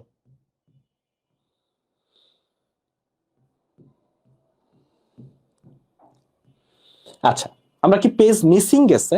একটু দেখি 106। আচ্ছা এখানে একটু পেজ প্রবলেম হয়েছে, আমরা একটু 9 10 8, আমরা একটু 7 নাম্বার পেজে যেতে চাই। হ্যাঁ এই যে 7 নাম্বার পেজ, খেয়াল করো। তাহলে এল এর মান 0 হইলে এম এর মান 0, এল এর মান 1 হইলে এম এর মান হয় কত? 3টা। এল এর মান 2, এম এর মান 2 মানে কিন্তু ডি অরবিটাল, ডি অরবিটালে 5টা অরবিটাল আছে। কয়টা? 5টা। এই যে। আর এল মান 3 মানে এফ অরবিটাল, এফ অরবিটালে কয়টা অরবিটাল আছে? 7টা, কারণ আমরা সূত্র শিখে আসছি যে এল এর মান 3, তাহলে 12 + 1 হয় 7। তাইলে কোন শক্তি স্তরে এস এ একটা, পি তে 2 3টা, ডি তে 5টা, এফ এ 7টা অরবিটাল পসিবল? কয়টা অরবিটাল ভাইয়া? 7টা অরবিটাল পসিবল। ওকে, এখন চলে আসো 4টা কোয়ান্টাম নাম্বার যেটা আমরা শিখলাম এতক্ষণে, এই 4টা কোয়ান্টাম নাম্বারের তাৎপর্য কি সেটা আমরা একটু দেখতে চাই। তো প্রথমে আমরা প্রধান কোয়ান্টাম সংখ্যা, এটা দিয়ে কি জানা যায় বলতো? প্রধান কোয়ান্টাম নাম্বার মানে এন, এন দিয়ে শক্তি স্তর সম্পর্কে জানা যায় বা অরবিট সম্পর্কে জানা যায়, অর্থাৎ শক্তি স্তরের আকার জানা যায়। আবারও বলি, শক্তি স্তরের আকার জানা যায় বা প্রধান বর্ণালী রেখা ব্যাখ্যা করা যায়। তাহলে শক্তি স্তরের আকার জানা যায় বা প্রধান বর্ণালী রেখা ব্যাখ্যার জন্য প্রধান বর্ণালী রেখা বা প্রধান শক্তি স্তর, এটার জন্য লাগে প্রধান কোয়ান্টাম নাম্বার। আর সহকারী কোয়ান্টাম নাম্বার যেটা, সেটা হচ্ছে উপশক্তি স্তর বোঝায়। এল এর মান দিয়ে এস উপশক্তি স্তর, পি উপশক্তি স্তর, ডি এফ এগুলা। তাইলে উপশক্তি স্তরের আকৃতির জন্য সহকারী কোয়ান্টাম নাম্বার, উপশক্তি স্তরের আকৃতির জন্য সহকারী কোয়ান্টাম নাম্বার। শুধু তাই না, বর্ণালীতে কিছু সূক্ষ্ম রেখা তৈরি হয়, আমরা জানি। এটা কোন মডেলে জেনে আসছি বলতো? ওই যে জিম্যান প্রভাব, স্টার্ক প্রভাবের জন্য বর্ণালীতে কিছু সূক্ষ্ম রেখা তৈরি হয়। এই সূক্ষ্ম রেখার উৎপত্তি বোঝানোর জন্য সহকারী কোয়ান্টাম নাম্বার। তাইলে সূক্ষ্ম রেখা, দেখো সূক্ষ্ম রেখা, শতে সূক্ষ্ম শতে সহকারী। এখন আসো ম্যাগনেটিক কোয়ান্টাম নাম্বার, এটা হচ্ছে সূক্ষ্ম রেখায় বিভক্ত হওয়ার কারণ জানার জন্য। তাহলে সূক্ষ্ম রেখায় বিভক্ত হওয়ার কারণ জানার জন্য হচ্ছে ম্যাগনেটিক কোয়ান্টাম নাম্বার বা ম্যাগনেটিক কোয়ান্টাম নাম্বার যেটা, সেটা দিয়ে আসলে কি বোঝা যায়? আমাদের সূক্ষ্ম রেখায় বিভক্ত হওয়ার কারণটা বোঝা যায়। তাহলে আমরা 107 নাম্বার পেজ দেখলাম, আমরা একটু 108 নাম্বার পেজে যাব। এরপরে spin quantum number. Spin quantum number কিন্তু চুম্বক ধর্ম ব্যাখ্যার জন্য। এটা খুব মজার যে তোমার মনে হয় যে ম্যাগনেটিক কোয়ান্টাম নাম্বার মনে হয় চুম্বক ধর্ম ব্যাখ্যার জন্য না, স্পিন কোয়ান্টাম নাম্বার। অর্থাৎ খেয়াল করো, ইলেকট্রন মানে ঘড়ির কাঁটার দিকে একটা ঘুরে, ঘড়ির কাঁটার বিপরীত দিকে একটা ঘুরে। এখন এটা কেন হয়? এটা আসলে ম্যাগনেটের জন্য হয়, ম্যাগনেটিক মানে ম্যাগনেটিক ফিল্ডের জন্য হয়। ফলে স্পিন কোয়ান্টাম নাম্বার দিয়ে চুম্বক ধর্ম ব্যাখ্যা করা যায়। তাহলে চুম্বক ধর্ম ব্যাখ্যার জন্য কিন্তু চুম্বকীয় কোয়ান্টাম সংখ্যা না, স্পিন কোয়ান্টাম সংখ্যা, এটা প্যাচ লাগানো যাবে না। এখন আসো, তাহলে এই জায়গাটা এতক্ষণ আমরা পড়লাম যে প্রধান কোয়ান্টাম সংখ্যা বোর আবিষ্কার করছে, সহকারীটা সমারফিল্ড, ম্যাগনেটিকটা হচ্ছে চৌম্বকীয়, মানে চৌম্বক মানে ম্যাগনেট, ম্যাগনেটের ম দিয়ে হচ্ছে জিম্যান। আর ঘূর্ণন কোয়ান্টাম সংখ্যা হচ্ছে উলেনবেক এবং গোল্ড স্মিথ আবিষ্কার করছে। এখন আসো, আমরা কি জানতে পারি? প্রধান শক্তি স্তরের আকার প্রধান কোয়ান্টাম সংখ্যা, উপশক্তি স্তরের আকৃতি সহকারী কোয়ান্টাম সংখ্যা। এখন আসো, উপকক্ষটা ত্রিমাত্রিক ভাবে কিভাবে বিন্যস্ত, এইটা জানা যায় চুম্বকীয় ম্যাগনেটিক নাম্বার দিয়ে, অর্থাৎ 3D বিন্যাসটা জানা যায় চুম্বকীয় ম্যাগনেটিক নাম্বার দিয়ে। আর ইলেকট্রনের ঘূর্ণনের, অর্থাৎ স্পিন, স্পিন মানে ঘূর্ণন, তো ইলেকট্রন ঘূর্ণন জানা যায় কিভাবে? স্পিন কোয়ান্টাম সংখ্যা দিয়ে। ইলেকট্রন ঘূর্ণন জানা যায় কিভাবে? স্পিন কোয়ান্টাম নাম্বার দিয়ে। কোনটা দিয়ে ভাইয়া? স্পিন কোয়ান্টাম নাম্বার দিয়ে। ক্লিয়ার? ওকে, এখন আসো আমরা একটু পরমাণু এবং তার মূল কণিকাগুলো সম্পর্কে জানতে চাই। এখন আমরা জানতে চাই পরমাণু এবং তার মূল কণিকা গুলা সম্পর্কে। এখন আমাকে বলো যে আজকে আমরা কতদূর পর্যন্ত পড়বো? আমরা কি 2টা ক্লাসে করব নাকি 3টা ক্লাসে করব? এটা তোমরা একটু আমাকে জানাও যে 2টা ক্লাসে করলে ভালো হয় এই অধ্যায়টা, নাকি 3টা ক্লাসে করলে ভালো হয়। আচ্ছা, এখন আমরা একটু পরমাণুর মূল কণিকা। তো পরমাণুতে যে কণিকা, এরকম সংখ্যা 200-র মতো আবিষ্কার হয়েছে। বিজ্ঞানীরা এখনো পর্যন্ত 200-র মতো কণিকা আবিষ্কার করছে। এখন এই কণিকা আসলে দুই রকম, একটা হচ্ছে স্থায়ী আর একটা অস্থায়ী। স্থায়ী মানে কি? সব সময় পরমাণুতে পাওয়া যায়। এখন স্থায়ী মূল কণিকা আসলে 3টা। কি কি ভাইয়া? পেন, PEN, প্রোটন, ইলেকট্রন আর নিউট্রন। স্থায়ী মূল কণিকা এই 3টাই, পেন, প্রোটন, ইলেকট্রন, নিউট্রন। এর বাইরে কিন্তু স্থায়ী মূল কণিকা নেই। এর বাইরে যা আছে সব অস্থায়ী। অস্থায়ী শিখবা না তুমি, শেখার দরকারই নেই, খালি মনে রাখবা স্থায়ী 3টা। এখন আসো আরেকটা শিখতে হয় কম্পোজিট কণা। দেখো অস্থায়ী অনেক আছে, পজিট্রন, গ্র্যাভিট্রন, মেসন, বোসন, পাইওয়ান, মিউটন। তো এই সব কিছু হচ্ছে তোমার অস্থায়ী। অস্থায়ী শেখারই দরকার নাই, খালি শিখবা স্থায়ী মূল কণিকা 3টা। শুধু শিখবা স্থায়ী মূল কণিকা কয়টা ভাইয়া? 3টা। ওকে, স্থায়ী মূল কণিকা 3টা। আচ্ছা, আমরা 108 নাম্বার পেজ দেখলাম, আমরা একটু 9 নাম্বার পেজে চলে আসবো। দেখো আরেকটা কণা আছে কম্পোজিট কণা, এইটা খুব ইম্পর্টেন্ট। কম্পোজিট, কম্পোজিট কণা মানে হচ্ছে ভারী কণা। এরা বিভিন্ন পরমাণু থেকে বের হয়। যেমন আলফা কণা তো এর আগে আমরা চিনি, আলফা কণাকে খুব ভালোভাবে চিনি। আর একটা হচ্ছে ডিউটেরন। এখন তোমাকে একটা জিনিস বলি, হাইড্রোজেনের 3টা আইসোটোপ আছে। হাইড্রোজেনের 3টা আইসোটোপ আছে, যেমন 1 নাম্বার আইসোটোপ এইটা, দ্বিতীয় আইসোটোপ এইটা, তৃতীয় আইসোটোপ এইটা। হাইড্রোজেনের কয়টা আইসোটোপ ভাইয়া? 3টা আইসোটোপ, প্রোটিয়াম, ডিউটেরিয়াম, ট্রিটিয়াম। তো এই যে ডিউটেরিয়াম, এটা হচ্ছে ডিউটেরিয়াম। এইটার জাস্ট নিউক্লিয়াস, নিউক্লিয়াস মানে ইলেকট্রন গুলা যদি বের করে ফেলো, জাস্ট যে নিউক্লিয়াসটা থাকবে ওই নিউক্লিয়াসটাই হচ্ছে ডিউটেরন। দেখছো এই যে একটা ইলেকট্রন ছিল, ইলেকট্রনটা বের করে ফেলছে, প্লাস হইছে, ফলে ওইটা হচ্ছে ডিউটেরন। তাহলে হাইড্রোজেনের যে ডিউটেরিয়াম আইসোটোপ, তার ইলেকট্রনটাকে বের করে ফেললে পাওয়া যায় ডিউটেরন। তাহলে কম্পোজিট কণা 2টা, আলফা কণা আর ডিউটেরন। কম্পোজিট কণা 2টা, আলফা কণা আর হচ্ছে ডিউটেরন। আবারও বলি, আলফা কণা আর ডিউটেরন, আলফা কণা আর deuteron. Clear?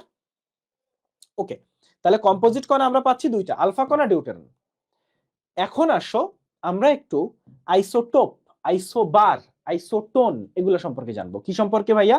Isotope, isobar, isotone, আরো আছে, আমরা সবগুলো সম্পর্কেই জানবো। ফার্স্ট অফ অল দেখো আইসোটোপ, আইসোটোপের লাস্টে প আছে। প দিয়ে কি বলতো? প্রোটন, মানে এদের প্রোটন সমান।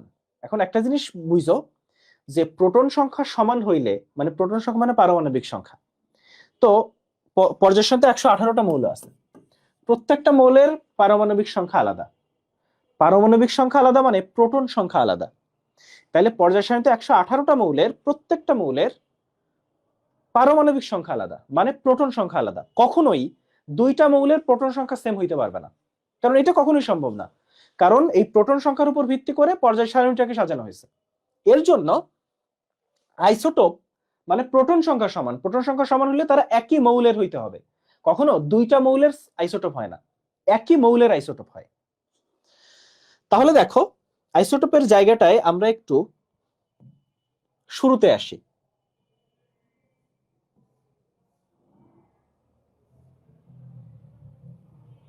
এই যে দেখো কার আইসোটোপ কয়টা? হাইড্রোজেনের আইসোটোপ 3টা, হাইড্রোজেন 1 2 3। এখন এই যে প্রোটিয়াম, 1 নাম্বার আইসোটোপ হচ্ছে প্রোটিয়াম, 2 নাম্বার আইসোটোপ ডিউটেরিয়াম, আর 3 নাম্বার আইসোটোপ ট্রিটিয়াম। এখন খেয়াল করো হাইড্রোজেনের 2 নাম্বার আইসোটোপ ডিউটেরিয়াম, কিন্তু ডিউটেরিয়ামের যে নিউক্লিয়াস সেটা হচ্ছে ডিউটেরন, যেটা একটা কম্পোজিট কণা বা ভারী কণা। এখন এই যে প্রোটিয়াম, এটার আরেকটা, এটাকে হাইড্রোজেনও বলে, প্রোটিয়ামকে হাইড্রোজেনও বলে। তাহলে হাইড্রোজেনের আইসোটোপ কয়টা? 3টা। চলে আসো কার্বন, কার্বনের আইসোটোপও 3টা, কার্বন 12, কার্বন 13, কার্বন 14। কিন্তু এর মধ্যে কার্বন 12 আর 13 এই দুইটা হচ্ছে স্থায়ী আইসোটোপ, আর কার্বন 14 যেটা, এটা হচ্ছে তেজস্ক্রিয় আইসোটোপ।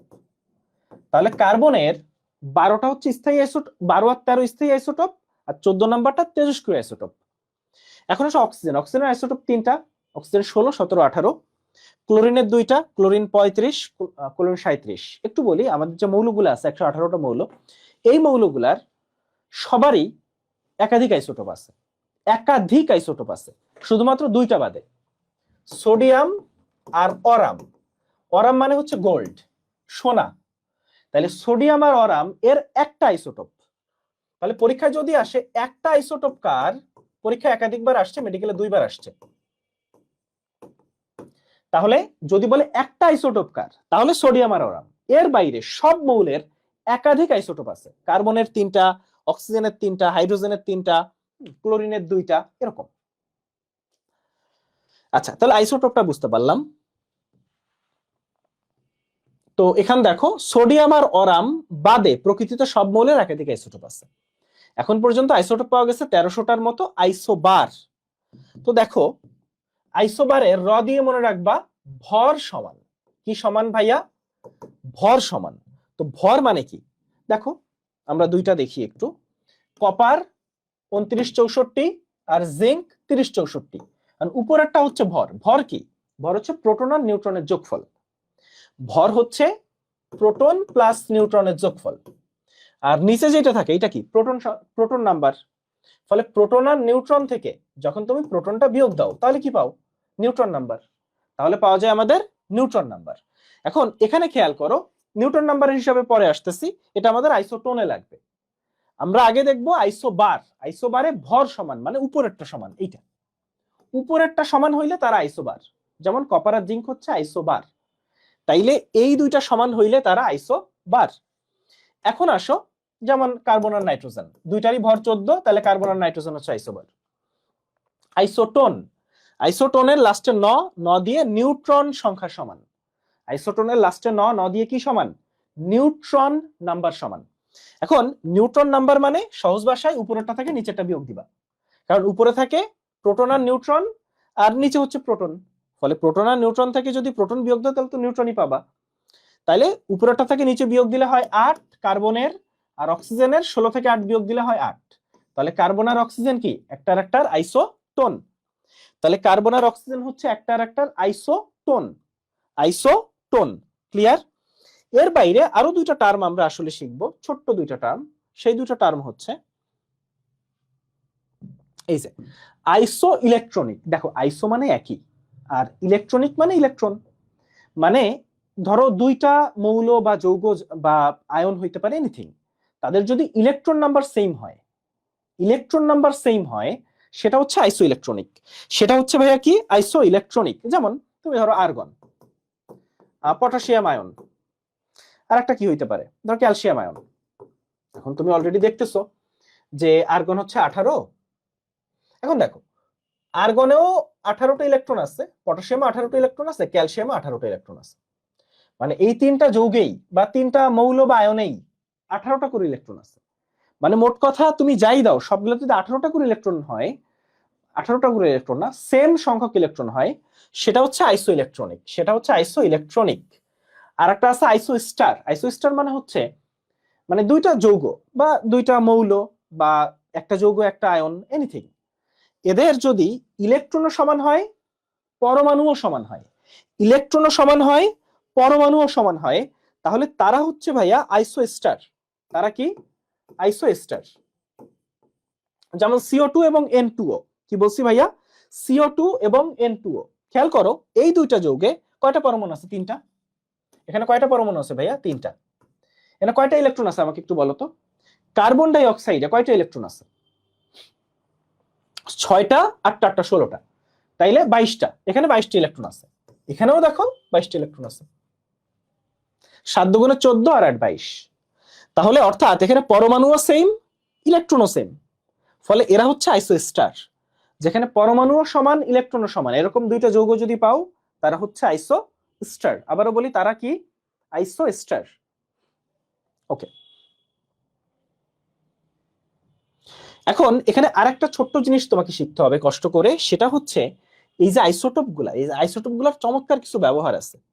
এই ব্যবহারগুলা একটু কষ্ট করে শিখতে হবে। আসো, এই যে জায়গাটা, তো কোবাল্ট 60, কোবাল্ট 60 যে আইসোটোপটা, এটা হচ্ছে ক্যান্সার কোষ ধ্বংস করার জন্য এবং অনিয়ন্ত্রিত কোষ বিভাজন নিয়ন্ত্রণ। অর্থাৎ একটা ব্যাপার কি, যে কোষ বিভাজন যদি অনিয়ন্ত্রিত হয়ে যায় তখনই এটা ক্যান্সারে বা টিউমার হয়। কারণ আমাদের কোষ বিভাজন সবসময় নিয়ন্ত্রিত থাকতে হয়, তাই না?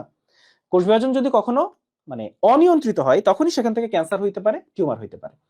ফলে আলটিমেটলি ক্যান্সার আক্রান্ত কোষ ধ্বংস বা অনিয়ন্ত্রিত কোষ বিভাজন নিয়ন্ত্রণ দুটো সেম জিনিস। আয়োডিন 131 এটা হচ্ছে টিউমারের অবস্থান এবং থাইরয়েড গ্রন্থির বৃদ্ধি। হ্যাঁ, এর ফলে গলগণ্ড হইতে পারে। ফলে থাইরয়েড গ্রন্থির বৃদ্ধির ফলে গলগণ্ড হইতে পারে। তাহলে টিউমারের অবস্থান এবং থাইরয়েড গ্রন্থির বৃদ্ধির জন্য আয়োডিন 131টা ইউজ হয়। আর ফসফরাস 32 এটা হচ্ছে রক্তাল্পতা, অ্যানিমিয়া বলে, এবং পলিসাইথেমিয়া ভেরা এটা আসলে রক্তাল্পতা জনিত একটা সমস্যা। তাহলে রক্তাল্পতা এবং পলিসাইথেমিয়া ভেরা রোগের চিকিৎসা হচ্ছে ফসফরাস 32। আর কার্বন 14 আইসোটোপ যেটা, সেটা কিন্তু একটা অস্থায়ী আইসোটোপ। কার্বন 14 আইসোটোপটা হচ্ছে পৃথিবীর বয়স নির্ণয়ে ব্যবহৃত হয়, এবং এই দুইটাই ডিএনএ আরএনএ এর গঠন পর্যালোচনা এবং পলিসাইথেমিয়া ভেরা রোগ নির্ণয়ে ব্যবহৃত হয়। তাহলে ফসফরাস 32 এবং কার্বন 14 দুইটাই ডিএনএ আরএনএ এর গঠন পর্যালোচনা, মানে দুইটা একসাথে ব্যবহৃত হয় ডিএনএ আরএনএ এর গঠন পর্যালোচনা এবং পলিসাইথেমিয়া ভেরা রোগের নিরাময়। তাহলে এই আইসোটোপ গুলো আমাদের বইয়ের ইনফরমেশন না, হাজারি স্যারের বইতে নাই, এগুলো গুহ স্যার এবং কবির স্যারের বইতে আছে, এবং এই ইনফরমেশন গুলো একটু কষ্ট করে পড়তে হবে। তো আমরা তিনটা স্থায়ী মূল কণিকা সম্পর্কে বলতেছিলাম, তাই না? ইলেকট্রন, প্রোটন আর নিউট্রন। তো এই তিনটা স্থায়ী মূল কণিকা সম্পর্কে আমাদের আর একটু ডিটেইলসে জানতে হবে, আর ছোট্ট একটু ডিটেইলসে। সেটা কি ভাইয়া? দেখো, ইলেকট্রন আবিষ্কার করেন থমসন, প্রোটন আবিষ্কার করেন রাদারফোর্ড, আর নিউট্রন আবিষ্কার করেন চ্যাডউইক। আমরা ছোটকালে পড়তাম যে ইট পড়ে নিচে, তাই না? ইট পড়ে নিচে। তো যাই হোক, ইট পড়ে নিচে। তো ইলেকট্রন থমসন, প্রোটন রাদারফোর্ড এবং নিউট্রন আবিষ্কার করেন চ্যাডউইক। কত সালে? 1897 সাল। ওই যে ক্যাথোড রশ্মির উপর পরীক্ষার সময় ইলেকট্রন আবিষ্কার করছিল। আর রাদারফোর্ড যখন নিউক্লিয়াস আবিষ্কার করছিল 1911 সালে, রাদারফোর্ডের পরীক্ষায় নিউক্লিয়াস আবিষ্কৃত হয়। নিউক্লিয়াস মানে কি? প্রোটন আবিষ্কৃত হয়, কারণ নিউক্লিয়াস ছিল পজিটিভ। তাহলে 11 সালে রাদারফোর্ড প্রোটন আবিষ্কার করেন, আর 32 সালে চ্যাডউইক নিউট্রন আবিষ্কার করেন। আর তোমরা জানো যে কোনটাকে কি চিহ্ন দিয়ে বোঝায়? হাইড্রোজেন থেকে একটা ইলেকট্রন সরাই নিলে H+, এটাকে প্রোটন বলে। আচ্ছা, এখন আসো, কারণ ইলেকট্রন চলে গেলে আসলে প্রোটনটাই থাকে। আচ্ছা, তাহলে ইলেকট্রনটা নেগেটিভ, প্রোটনটা পজিটিভ, এবং আমরা জানি যে আমাদের নিউট্রনটা হচ্ছে নিউট্রাল। চার্জ যেটা, যেহেতু নিউট্রনটা নিউট্রাল, ফলে ওর কোনো চার্জ নাই। ইলেকট্রনের চার্জ হচ্ছে -1.6 ×10⁻19 কুলম্ব, আর প্রোটনের চার্জ হচ্ছে +1.6 × 10⁻19 কুলম্ব। আর আমরা যে ভরের কথা বলি, এখানে ভরের ক্ষেত্রে দেখো -28 গ্রাম, আর এটা হচ্ছে -24। তাহলে বলতো কার ভর বেশি? এটা -28, এটা -24। তাহলে ইলেকট্রনের ভর অনেক অনেক কম। ইলেকট্রনের ভর 9.1 গ্রাম, আর প্রোটন আর নিউট্রনের ক্ষেত্রে খুবই ক্লোজ। প্রোটন 1.673, আর নিউট্রন হচ্ছে 1.675 × 10⁻24 গ্রাম। চলো আমরা একটু বইয়ে যাই। তাহলে তিনটা স্থায়ী মূল কণিকার যে বর্ণনা, সেই বর্ণনার আমরা পার্থক্য আকারে সুন্দরভাবে পড়ে ফেলছি। আমাদের এইটা পেজ নাম্বার ছিল হচ্ছে 109, আমরা একটু 110 নাম্বার পেজে যাব। হ্যাঁ, এই যে, ঠিক আছে। তাহলে তুমি এই যে পার্থক্য, এই পার্থক্যটাও আমরা দেখছি। ফলে এই পার্থক্যটা আমি ওই স্লাইডে যেটা লিখছি ওটা পড়লেই তোমার হয়ে যাচ্ছে।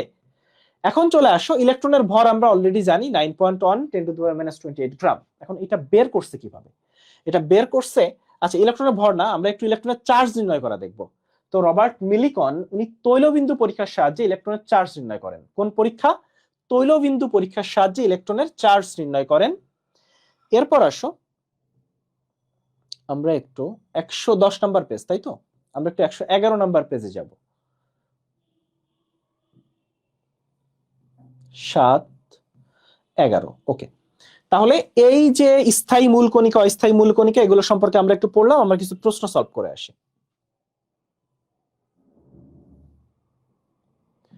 আচ্ছা, আমাদের মূল কণিকা, আচ্ছা, নিচের কোন সংমিশ্রণটি স্থায়ী মূল কণিকা? ইলেকট্রন, প্রোটন এবং নিউট্রন। আমরা পেন বলি, তাই না? PEN, ইলেকট্রন, প্রোটন আর নিউট্রন। যে সকল পরমাণুর ভর সংখ্যা একই, এটা মেডিকেলে 17 সালে আসছে, ডেন্টালে বেশি আসছে, মেডিকেলে এবার আসছে। যে কিছু প্রশ্ন হয়, যে প্রশ্নগুলা প্রাইভেট মেডিকেলে যেন তুমি চান্স পাও, পাস করতে পারো, সেজন্য করা হয়। এটা হচ্ছে সেরকম একটা প্রশ্ন। যে সকল পরমাণুর ভর সংখ্যা একই, ভর একই, তাহলে এটা কি বলে ভাইয়া? বার, ভর বার। আচ্ছা, কম্পোজিট কণার উদাহরণ, এটা এবছর আসছে। কম্পোজিট কণা দুইটা, আলফা কণা এবং ডিউটেরন, ডিউটেরিয়াম না কিন্তু, আলফা ডিউটেরন, আলফা কণা আর ডিউটেরন। অক্সিজেনে কয়টা আইসোটোপ আছে? আমরা জানি যে অক্সিজেনের আইসোটোপ 3টা, কার্বনের আইসোটোপ 3টা, হাইড্রোজেনের আইসোটোপ 3টা। তাহলে অক্সিজেনের আইসোটোপ 3টা, 16, 17, 18। নিচের কোন মৌলটার স্থায়ী আইসোটোপ আছে? আমরা বলছিলাম যে দুইটা মৌল এর স্থায়ী আইসোটোপ আছে, সোডিয়াম আর অরাম, বা একটা মাত্র আইসোটোপ বা স্থায়ী আইসোটোপ, সোডিয়াম আর অরাম। ইলেকট্রন বিন্যাসে সাধারণ নিয়মের ব্যতিক্রম দেখায় কোনটা? তো আমরা ইলেকট্রন বিন্যাসে আসলে এখন আসি নাই, ইলেকট্রন বিন্যাসে আসবো। হ্যাঁ, আমরা এখনো ইলেকট্রন বিন্যাস দেখি নাই। তো আমরা একটু একটু পরে যে পাউলের নীতি, হুন্ডের বর্জন নীতি, এগুলো যখন দেখবো তখন এই ইলেকট্রন বিন্যাসের ব্যতিক্রম বা ইলেকট্রন বিন্যাসগুলো দেখবো। এই প্রশ্নটা একটু দেখে যাই, নিচের কোনটার আইসোটোপ একটা, সোডিয়াম আর অরাম। শোনো, সোডিয়াম নিয়ে যা পাবা সব পড়ে ফেলবা, কারণ মেডিকেল ভর্তি পরীক্ষায় সোডিয়াম জিনিসটা খুব কমন। মানে পরীক্ষায় স্যাররা এটা খুবই পছন্দ করে। সোডিয়াম শিখা পরীক্ষায় কি বর্ণ দেয়, সোডিয়াম এইখানে কি করে, ওইখানে কি করে, সোডিয়ামের বিক্রিয়া, মানে সোডিয়াম যেখানে পাবা, পর্যায়বৃত্ত ধর্ম, রাসায়নিক বন্ধনে সোডিয়ামের পারমাণবিক ব্যাসার্ধ কত, সোডিয়ামের এইটা কত, ওইটা কত, আয়নীকরণ শক্তি কত, সোডিয়ামের সব পড়ে ফেলবা। পর্যায় সারণীতে কার্বন মৌলের ইলেকট্রন বিন্যাস কি? আচ্ছা, ইলেকট্রন বিন্যাস আমরা একটু পরে দেখতেছি, এগুলো খুবই সহজ, আমরা একটু বইয়ে যাই। তো আমরা একটু পারমাণবিক সংখ্যা মানে প্রোটন সংখ্যা, প্রোটন সংখ্যাই পারমাণবিক সংখ্যা। এবং আবারও বলি, প্রোটন সংখ্যা কিন্তু কখনো চেঞ্জ হয় না, প্রোটন সংখ্যা কখনো চেঞ্জ হয় না, ঠিক আছে? আচ্ছা, এখন আসো পারমাণবিক ভর সংখ্যা, ভর সংখ্যাকে নিউক্লিয়ন সংখ্যা বলে। কি সংখ্যা? নিউক্লিয়ন। ভর মানে প্রোটন আর নিউট্রন, প্রোটন আর নিউট্রন। এখন চলে আসো, আমরা এখানে একটু ছোট্ট করে দেখি যে এটা হচ্ছে আমার পরমাণু এক্স, এখানে আমরা প্রোটন সংখ্যা বা পারমাণবিক সংখ্যা, উপরে ভর সংখ্যা বা নিউক্লিয়ন সংখ্যা, এখানে হচ্ছে কয়টা পরমাণু সেটা আমরা দেখি, আর এখানে হচ্ছে চার্জ, অর্থাৎ ইলেকট্রন ছেড়ে দিল নাকি ইলেকট্রন গ্রহণ করলো সেটা বোঝা যায় এখানে দেখে।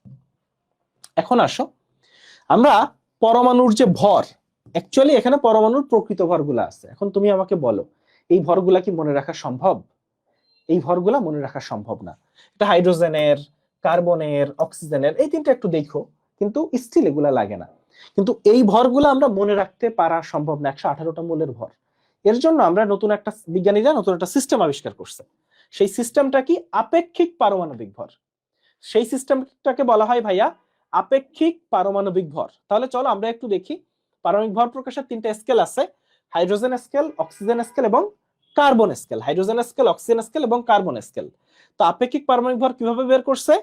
ধরো মৌলের একটা পরমাণুর ভর, ধরো অক্সিজেনের পারমাণবিক ভর উপরে দিবে, তারপর কার্বনের তো 3টা আইসোটোপ আছে তাই না, কার্বন 12, কার্বন 13, কার্বন 14। কিন্তু কার্বন 12 পরমাণুর যে ভর, সেই ভরের 12 ভাগের 1 ভাগ দিয়ে নিচে ভাগ দিবে। তাহলে কার্বন 12 যে পরমাণুর ভর, সেই ভরকে 12 ভাগ করবে, 12 ভাগের 1 ভাগ নিচে, আর উপরে হচ্ছে আসল ভর ওই পরমাণুর, ভাগ করলে যেটা পাওয়া যাবে এটা হচ্ছে আপেক্ষিক পারমাণবিক ভর। এটাকে কি বলে ভাইয়া? আপেক্ষিক পারমাণবিক ভর। এবং এই যে আপেক্ষিক আচ্ছা, প্রথমত কার্বন 12 যে ভর, সেটার 12 ভাগের 1 ভাগকে বলে 1 AMU, অ্যাটমিক মাস ইউনিট, বা 1 ডাল্টন। তাহলে আবারও বলি, কার্বন 12 পরমাণুর যে ভর, তার 12 ভাগের 1 ভাগ, এটাকে বলে 1 AMU বা 1 ডাল্টন। তাহলে নিচে 1 ডাল্টন বা 1 AMU, আর উপরে হচ্ছে আসল ভর। এটা ভাগ করলে পাওয়া যায় আপেক্ষিক ভর। কি পাওয়া যায়? আপেক্ষিক ভর। এখন আপেক্ষিক ভরগুলাই আমরা সবসময় দেখি যে অক্সিজেনের পারমাণবিক ভর কত, 16। এরকম সবগুলার পারমাণবিক ভর আমরা এভাবে হিসাব করি, যেমন কার্বনের 12। ওকে, তাহলে একটু চলে আসো। আচ্ছা, আমাদের পেজ ঠিক আছে না?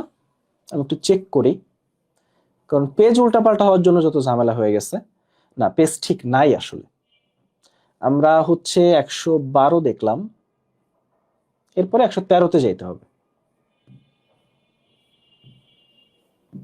আচ্ছা, এটা হচ্ছে 113। তো আইসোটোপ কার কয়টা? অক্সিজেনের 3টা আইসোটোপ আছে। এটা কিন্তু পরীক্ষায় আসে, তুমি মাত্র দেখে আসছো। ফলে মেডিকেল ভর্তি পরীক্ষার যে প্রশ্নগুলো, এই প্রশ্নগুলো তুমি যদি সাথে সাথে বিশ্লেষণ করো, তাহলে সবচেয়ে সুবিধা কি জানো?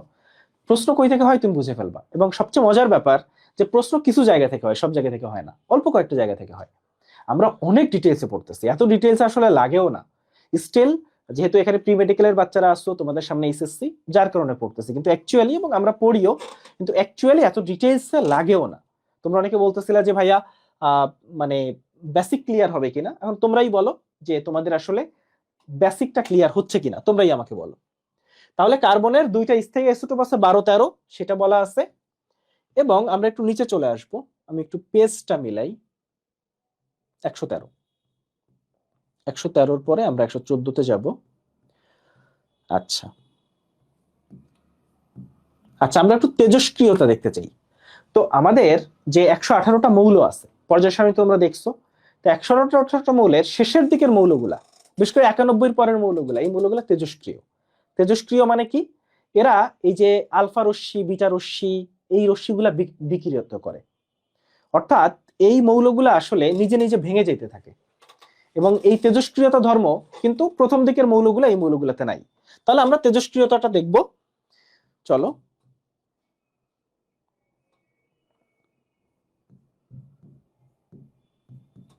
এই যে এখন তেজস্ক্রিয়তা কিন্তু 2 রকম, একটা হচ্ছে প্রাকৃতিক তেজস্ক্রিয় আইসোটোপ, আর একটা হচ্ছে কৃত্রিম তেজস্ক্রিয়। এখন কৃত্রিম তেজস্ক্রিয় কি কি, চলো আমরা একটু দেখি। এগুলা কিন্তু টেকনিশিয়াম আছে 43 নাম্বার, প্রোমিথিয়াম আছে 61 নাম্বার, নেপচুনিয়াম আছে 93 নাম্বার। আচ্ছা এখন দেখো, টেকনিশিয়াম প্রোমিথিয়াম এই দুটা হচ্ছে 93 এর আগে, আর এর বাইরে 93 থেকে 118 পর্যন্ত সবাই। আর অর্গানেসেন 118 নাম্বার মৌল, এটা হচ্ছে আমাদের সর্বশেষ আবিষ্কৃত মৌল। তো আমাদের নেপসুনিয়াম থেকে 118 নম্বর মৌল পর্যন্ত এরা সবাই কৃত্রিম তেজস্ক্রিয়। আর এর আগে 93 এর আগে আছে 2টা, টেকনিশিয়াম আর প্রোমিথিয়াম। টেকনিশিয়াম আর প্রোমিথিয়াম। আর প্রাকৃতিক তেজস্ক্রিয় হচ্ছে এই যে C80, 87, 88, 92, অর্থাৎ 93 এর আগে। খেয়াল করো, কৃত্রিম তেজস্ক্রিয় হচ্ছে 93 থেকে শুরু করে 118 পর্যন্ত সবাই, আর এর বাইরে মাত্র 2টা, একটা হচ্ছে 43 আর একটা 61। তাহলে তোমার হয়ে গেল কৃত্রিম তেজস্ক্রিয় গুলা। এখন আসো তেজস্ক্রিয় মৌলের বিকিরিত রশ্মি, মানে তেজস্ক্রিয় মৌল থেকে 3 ধরনের রশ্মি নির্গত হইতে পারে, আলফা রশ্মি, বিটা রশ্মি আর গামা রশ্মি। এখন আলফা রশ্মি কি আমার মনে হয় তুমি জানো। দেখো, তেজস্ক্রিয় মৌল থেকে যখন আলফা রশ্মি নির্গত হয়, এটা হচ্ছে আলফা পার্টিকেল। এখন এটা হচ্ছে হিলিয়াম। হিলিয়ামের দেখো প্রোটন 2টা, ভর 4টা, প্রোটন 2টা, ভর 4টা। ক্লিয়ার? এখন রেডন হচ্ছে একটা তেজস্ক্রিয় মৌল। রেডনের প্রোটন 88টা, ভর হচ্ছে 226টা। তো প্রোটন যখন বেরোয় যাবে, সরি, এই আলফা পার্টিকেল যখন বেরোয় যাচ্ছে, মানে প্রোটন 2টা প্রোটন নিয়ে আর 4টা মানে ভর 4 নিয়ে বেরোয় যাচ্ছে, ফলে নতুন যে মৌলটা তৈরি হবে রেডন, তার প্রোটন 2টা কমে যাবে, ভর 4টা কমে যাবে। খুব লজিক্যাল একটা জিনিস, কারণ আলফা কণায় প্রোটন 2টা, ভর 4টা, ফলে নতুন যে মৌলটা তৈরি হবে তার প্রোটন 2টা কমে যাবে, ভর 4টা কমে যাবে। কারণ দেখো 86 আর 2 88, 222 আর 4 226। তাহলে আলফা রশ্মি নির্গত হলে নতুন যে মৌলটা পাওয়া যায় তার ভর 2 কম হয়, তার সরি প্রোটন 2 কম হয়, ভর 4 কম হয়, প্রোটন 2 কম হয়, ভর 4 কম হয়। এখন আসো বিটা রশ্মি। বিটা রশ্মিটা দেখো, বিটা রশ্মি হচ্ছে -1 0, মানে ভর 0 আর প্রোটন হচ্ছে -1। প্রোটন হচ্ছে কি ভাইয়া? -1। ফলে নতুন যে মৌলটা তৈরি হবে তার প্রোটন একটা বেড়ে যাবে, কারণ এখানে -1, তাই প্রোটন একটা বেড়ে যাবে, ভর সেম থাকবে। তাহলে বিটা রশ্মি নির্গত হলে নতুন যে মৌলটা তৈরি হয় তার প্রোটন একটা বেড়ে যায়, ভর সেম থাকে। প্রোটন একটা বেড়ে যায়, ভর সেম থাকে। ক্লিয়ার? আর গামা রশ্মি যেটা, এটার ভর নাই, চার্জ নাই, কিছুই নেই, জাস্ট তড়িৎচুম্বকীয় রশ্মি। তাহলে তোমার খেয়াল রাখতে হবে যেটা, সেটা হচ্ছে আলফা রশ্মি নির্গত হলে মানে নতুন যে মৌলটা তৈরি হচ্ছে তার প্রোটন সংখ্যা এবং ভর সংখ্যা কমতেছে নাকি বাড়তেছে, বা কতটুকু কমতেছে কতটুকু বাড়তেছে, এটা কিন্তু ইম্পর্টেন্ট। আচ্ছা, তেজস্ক্রিয় রশ্মির কিছু সাধারণ বৈশিষ্ট্য আছে। অস্বচ্ছ পদার্থের মধ্য দিয়ে যেতে পারে, যে গ্যাসের মধ্য দিয়ে যায় তাকে আয়নিত করে, এবং অন্ধকারে রাখা ফটোগ্রাফিক প্লেটে দাগ সৃষ্টি করে। আচ্ছা, এখন চলে আসো আমরা একটু নিউক্লিয় বিক্রিয়া দেখি। নিউক্লিয় বিক্রিয়া হচ্ছে ভাইয়া 3 রকম। নিউক্লিয় বিক্রিয়া কত রকম? 3 রকম। নিউক্লিয় বিক্রিয়া হচ্ছে, ঠিক আছে, নিউক্লিয় বিক্রিয়া হচ্ছে 3 রকম। 3টা নিউক্লিয় বিক্রিয়া একটু বলি। ট্রান্সমুটেশন, নিউক্লিয় ফিশন আর নিউক্লিয় ফিউশন। এখন ট্রান্সমুটেশন বিক্রিয়া কি? ট্রান্সমুটেশন বিক্রিয়া হচ্ছে একটা মৌলের স্থায়ী নিউক্লিয়াস, এই লাইনটা একটু দাগ দাও, স্থায়ী নিউক্লিয়াসকে তুমি যখন ভেঙে ফেলবা তখন নতুন একটা মৌল পাওয়া যায়, সেটাকে বলা হয় ট্রান্সমুটেশন বিক্রিয়া। অর্থাৎ স্থায়ী নিউক্লিয়াসকে ভেঙে নতুন মৌল পাওয়াকে বলা হয় ট্রান্সমুটেশন বিক্রিয়া। এখন আসো আমরা ফিশন বিক্রিয়াটা দেখি। ফিশন মানে হচ্ছে ভেঙে ফেলা। ফিশন মানে কি? ভেঙে ফেলা। এভাবে মনে রাখতে পারো, ফিশ মানে মাছ। এখন মাছ তো আমরা কাটি, তাই না? ফলে ফিশন বিক্রিয়ায় কোনো কিছু ভেঙে যায়। কি ভাঙে? ধরো ইউরেনিয়াম 235। এখন তুমি জানো যে ইউরেনিয়ামের কিন্তু মানে প্রাকৃতিক যে ইউরেনিয়াম সেটা হচ্ছে ইউরেনিয়াম 238। অর্থাৎ বিভিন্ন খনিতে পাওয়া যায়, যেমন বাংলাদেশের যে কুলাউড়াতে যে খনি আবিষ্কৃত হয়েছে ওখানে তুমি পাবা ইউরেনিয়াম 238। তো ওইটাকে পরিশোধিত করে পাওয়া যায় ইউরেনিয়াম 235, যেটা থেকে পারমাণবিক বোমা বানায়। যেটা থেকে কি বানায়? পারমাণবিক বোমা বানায়। যেমন এই যে রূপপুরে যে পারমাণবিক বিদ্যুৎ কেন্দ্র হয়েছে ওখানে ইউরেনিয়াম 235 ইউজ হয়। তো ইউরেনিয়াম 235 যেটা, ওটাকে 8 মেগা ইলেকট্রন ভোল্ট শক্তি দিয়ে তুমি যখন ভাঙবা তখন তুমি নতুন মৌল পাচ্ছ। তুমি নতুন মৌল পাচ্ছ। তাইলে ফিশন মানে হচ্ছে ভেঙে ফেলা। ফিশন মানে কি ভাইয়া? ভেঙে ফেলা। এবং এখানে শক্তি নির্গত হচ্ছে 200 mega electron volt. Can you imagine? তাইলে তুমি 8 মেগা ইলেকট্রন ভোল্ট শক্তি দিয়ে হিট করতেছো, ভেঙে যাচ্ছে, কিন্তু যে শক্তি নির্গত হচ্ছে সেটা হচ্ছে 200 মেগা ইলেকট্রন ভোল্ট। এখন আসো আমরা একটু ফিউশন দেখব। ফিউশন মানে হচ্ছে জোড়া লাগানো। ফিউশন মানে কি? জোড়া লাগানো। আচ্ছা, তো ফিউশনে হচ্ছে, ফিউশন বিক্রিয়া কোথায় হয়? সূর্যের মধ্যে হয় ফিউশন বিক্রিয়া। সূর্যের মধ্যে হয় ফিউশন বিক্রিয়া। এছাড়া হাইড্রোজেন বোমার নাম শুনছো? হাইড্রোজেন বোমা তৈরিতে ফিউশন বিক্রিয়া হয়। তাহলে আমরা একটু দেখব যে 10⁸ কেলভিন, কারণ তুমি জানো সূর্যের তো মারাত্মক তাপমাত্রা, তাই না? সূর্যের তাপমাত্রা অনেক অনেক বেশি। তাহলে সূর্যে এই যে 10⁸ কেলভিন তাপমাত্রা, মানে এটা বা যে কোনো জায়গায় আমাদের ফিউশন বিক্রিয়ায় প্রচন্ড তাপমাত্রা সেখানে ক্রিয়েট হয় বা প্রচন্ড তাপমাত্রা লাগে সেখানে ফিউশন বিক্রিয়ার জন্য। তাহলে ফিউশন বিক্রিয়ায় 10⁸ কেলভিন তাপমাত্রা এখানে লাগতেছে। এবং তুমি খেয়াল করো সূর্যের ভিতরে এই যে বিক্রিয়াটা কিন্তু সূর্যের ভিতরের বিক্রিয়া, যে হাইড্রোজেন ভেঙে ভেঙে হিলিয়াম হচ্ছে। তাহলে সূর্যের ভিতরে কি বিক্রিয়া হয়? হাইড্রোজেন ভেঙে হিলিয়াম তৈরি হয়, এবং এই বিক্রিয়া হচ্ছে একটা ফিউশন বিক্রিয়া। তাহলে ফিউশন বিক্রিয়া হচ্ছে সূর্যের ভিতরে হয়, এর বাইরে হাইড্রোজেন বোমা, এটাও কিন্তু ফিউশন বিক্রিয়ার একটা এক্সাম্পল। সবাই একটু আমাকে কমেন্ট করে বলো তো, হাইড্রোজেনের টোটাল আইসোটোপ কয়টা? আমাকে একটু কমেন্ট করে জানান যে হাইড্রোজেনের টোটাল আইসোটোপ কয়টা। একটু কমেন্ট করে বলবা হাইড্রোজেনের টোটাল আইসোটোপ কয়টা। আচ্ছা, তো 1900 একটু চলে আসো, আমরা বিভিন্ন অরবিটাল দেখতে চাই। আমরা এখানে যেটা দেখতে চাই সেটা হচ্ছে বিভিন্ন অরবিটাল। তো আমাদের অরবিটাল কয়টা বলো তো ভাইয়া? 4টা। আমাদের 4টা অরবিটাল। তো 4টা অরবিটাল সম্পর্কে আমি যদি ছোট্ট করে একটু লিখি। আচ্ছা, এখানে দেখো আমাদের S orbital, P orbital, D orbital এবং এফ অরবিটাল। তো কোন অরবিটালের আকৃতি কি রকম? তো মেইনলি আমরা প্রথম 3টা অরবিটালই দেখি গোলাকার। পি অরবিটাল হচ্ছে ডাম্বেল আকৃতির, আর ডি অরবিটাল ডাবল ডাম্বেল আকৃতির। তাহলে এস গোলাকার, পি অরবিটাল ডাম্বেল, আর ডি অরবিটাল হচ্ছে ভাইয়া ডাবল ডাম্বেল আকৃতির। ডি অরবিটাল ডাবল ডাম্বেল আকৃতির। এখন আমরা এটাও এর আগে দেখে আসছি, এস মানে এল এর মান 0, পি মানে এল এর মান 1, ডি মানে এল এর মান 2, এফ মানে এল এর মান 3, এবং সেখান থেকে কয়টা অরবিটাল পাওয়া যায়। যেমন এস এ অরবিটাল 1টা, পি তে অরবিটাল 3টা, ডি তে অরবিটাল 5টা, এফ এ অরবিটাল হচ্ছে 7টা। তো এর কয়টা লোব আছে এটা বেশ মজা। দেখো যে কয়টা অরবিটাল লোব তার একটা কম, যে কয়টা অরবিটাল লোব তার একটা কম। তাহলে পি তে অরবিটাল 3টা হইলে লোব কয়টা? 2টা। ডি তে অরবিটাল 5টা হইলে লোব 4টা। কিন্তু এফ এর ক্ষেত্রে একটু ডিফারেন্ট, এফ এ লোব একটা বেশি, এফ এ লোব হচ্ছে 8টা।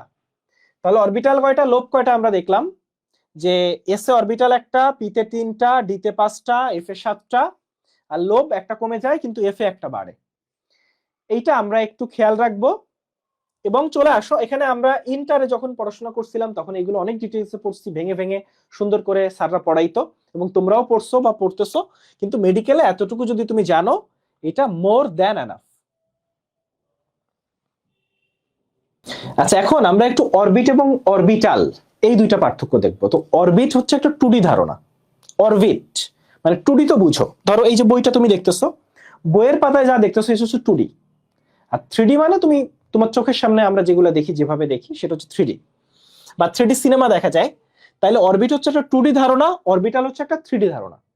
অরবিটের ধারণা পাই আমরা বোরের মডেল থেকে, আর অরবিটালের ধারণা পাই আমরা হচ্ছে শ্রোডিঞ্জারের যে ত্রিমাত্রিক তরঙ্গ বলবিদ্যা সমীকরণ সেখান থেকে। এখন চলে আসো অরবিট যেটা, এটা হচ্ছে প্রধান শক্তি স্তর, অর্থাৎ প্রথম শক্তি স্তর, দ্বিতীয় শক্তি স্তর, তৃতীয় শক্তি স্তর, চতুর্থ শক্তি স্তর, তাই না? আর একটা অরবিটাল, একটা অরবিটালে সর্বোচ্চ 2টা ইলেকট্রন থাকতে পারে। কয়টা ইলেকট্রন? 2টা ইলেকট্রন। অরবিটাল হচ্ছে ইলেকট্রনের মেঘ, অর্থাৎ পরমাণুতে বা নিউক্লিয়াসের চারদিকে কিছু জায়গা আছে যে জায়গাতে ইলেকট্রন থাকার সম্ভাবনা খুব বেশি, ওগুলাকে বলা হয় ইলেকট্রন মেঘ, ওইটাকে বলা হয় অরবিটাল। তো চলো আমরা একটু অরবিট এবং অরবিটালের পার্থক্যটা দেখব। তো অরবিট হচ্ছে বোরের মডেল থেকে আসছে, অরবিটাল আসছে কোয়ান্টাম বলবিদ্যা মডেল থেকে। অরবিট হচ্ছে একটা দ্বিমাত্রিক, দেখো দ্বিমাত্রিক মানে 2D, আর অরবিটাল হচ্ছে ত্রিমাত্রিক মানে 3D। 3D একটা ধারণা। তাহলে অরবিট গুলা বৃত্তাকার, আর অরবিটালের যে আকৃতি আমরা একটু আগে দেখে আসছি, এস অরবিটাল গোলক, পি অরবিটাল ডাম্বেল, আর ডি অরবিটাল ডাবল ডাম্বেল আকৃতির। আচ্ছা, তাহলে অরবিট মানে হচ্ছে প্রধান শক্তি স্তর, এটার মান হয় 1 2 3 4, 1 নম্বর শক্তি স্তর, 2 নম্বর শক্তি স্তর, 3 নম্বর শক্তি স্তর, 4 নম্বর শক্তি স্তর। আর অরবিটাল যেটা, এই অরবিটাল হয় আমরা এর আগে দেখছি যে এইটা হচ্ছে আমার S orbital, P orbital, D orbital, F orbital এগুলা। আচ্ছা, এবং এটা চৌম্বকীয় কোয়ান্টাম নাম্বারের সাথে সম্পর্কিত। কিসের সাথে? চৌম্বকীয় কোয়ান্টাম নাম্বার। এইটা বেশ ইম্পর্টেন্ট। অরবিট গুলাকে কে এল এম এন ও অক্ষর দিয়ে বোঝায়। মানে কে মানে প্রথম শক্তি স্তর, মানে অরবিট 1, এল মানে দ্বিতীয় শক্তি স্তর, এম মানে তৃতীয় শক্তি স্তর, এন মানে চতুর্থ শক্তি স্তর, ও মানে পঞ্চম শক্তি স্তর, অর্থাৎ বড় হাতের অক্ষর। এটা কিন্তু ছোট হাতের অক্ষর দিলে হবে না। এখন আসো সহকারী কোয়ান্টাম নাম্বার, এটা তো এল দিয়ে বুঝায়, তাই না? 0 1 2 3 4, এবং 0 হইলে এস অরবিটাল, এল এর মান 1 হইলে পি অরবিটাল। এভাবে আমরা অরবিটাল গুলাকে মার্ক করি। এখন চলে আসো বোরের যে মডেল বা অরবিটের যে ধারণা, সেটা কিন্তু হাইজেনবার্গের নীতির সাথে সমার্থক না, কিন্তু অরবিটালের যে ধারণা সেটা হাইজেনবার্গের নীতির সাথে ম্যাচ করে। আর একটা অরবিটে কয়টা ইলেকট্রন থাকতে পারে, এটার সমীকরণ হচ্ছে 2n স্কয়ার। মানে অরবিট মানে শক্তি স্তর, n এর মান যদি হয় 3, তাইলে একটা 3 নম্বর শক্তি স্তরে কয়টা ইলেকট্রন থাকতে পারে? 2 × 3 স্কয়ার, মানে 2 × 3 স্কয়ার মানে 9, 18টা ইলেকট্রন থাকতে পারে। কিন্তু একটা অরবিটালে সব সময় 2টা ইলেকট্রন, সর্বোচ্চ 2টা ইলেকট্রন থাকতে পারে একটা অরবিটালে। কারণ তুমি দেখছো এরকম ডি এর 5টা ঘর আছে, তাই না? এরকম 5টা ঘর আছে, এবং তুমি এরকম দেখছো যে এরকম সর্বোচ্চ একটা অরবিটালে 2টা ইলেকট্রন থাকতে পারে। একটা অরবিটালে সর্বোচ্চ 2টা ইলেকট্রন থাকতে পারে। এখন আসো আমরা একটু আউটবাউ, হুন্ড এবং পাউলির বর্জন নীতি দেখি। এখন আমরা একটু আউটবাউ, হুন্ড এবং পাউলির বর্জন নীতি দেখি। এখন আমাকে বলো যে আমরা কি আজকে এটা শুরু করব নাকি কালকে শুরু করব? আউটবাউ, হুন্ড এবং পাউলির বর্জন নীতি, এটা আমরা আজকে শুরু করব নাকি কালকে শুরু করব? তো আমরা যদি 2 ক্লাসে শেষ করতে চাই তাহলে আজকে এগুলো পড়তে হবে, আর যদি 3 ক্লাসে পড়ি তাহলে আজকে এই পর্যন্ত ক্লাসটা টানবো। একটু তোমাদের কমেন্ট জানতে চাই, বলো। আচ্ছা ঠিক আছে, তাহলে আমরা এই ক্লাসটা কালকে শুরু করি। আমরা তাহলে 3টা ক্লাস করব হোপফুলি, তাহলে আজকে, কালকে এবং পরশুদিন ইনশাআল্লাহ। তাহলে আজকের ক্লাস আমরা এই পর্যন্ত রাখতেছি। আমরা আগামীকাল থেকে এখান থেকে শুরু করব, এবং সেখান থেকে ইলেকট্রন বিন্যাস, ইলেকট্রন বিন্যাসের ব্যতিক্রম বা এরপরে যা যা আছে সেগুলো শিখবো ইনশাআল্লাহ। তাহলে আজকের ক্লাস আমরা এই পর্যন্ত। সবাই ভালো থাকো, সুন্দর থাকো, সুস্থ থাকো। আল্লাহ হাফেজ।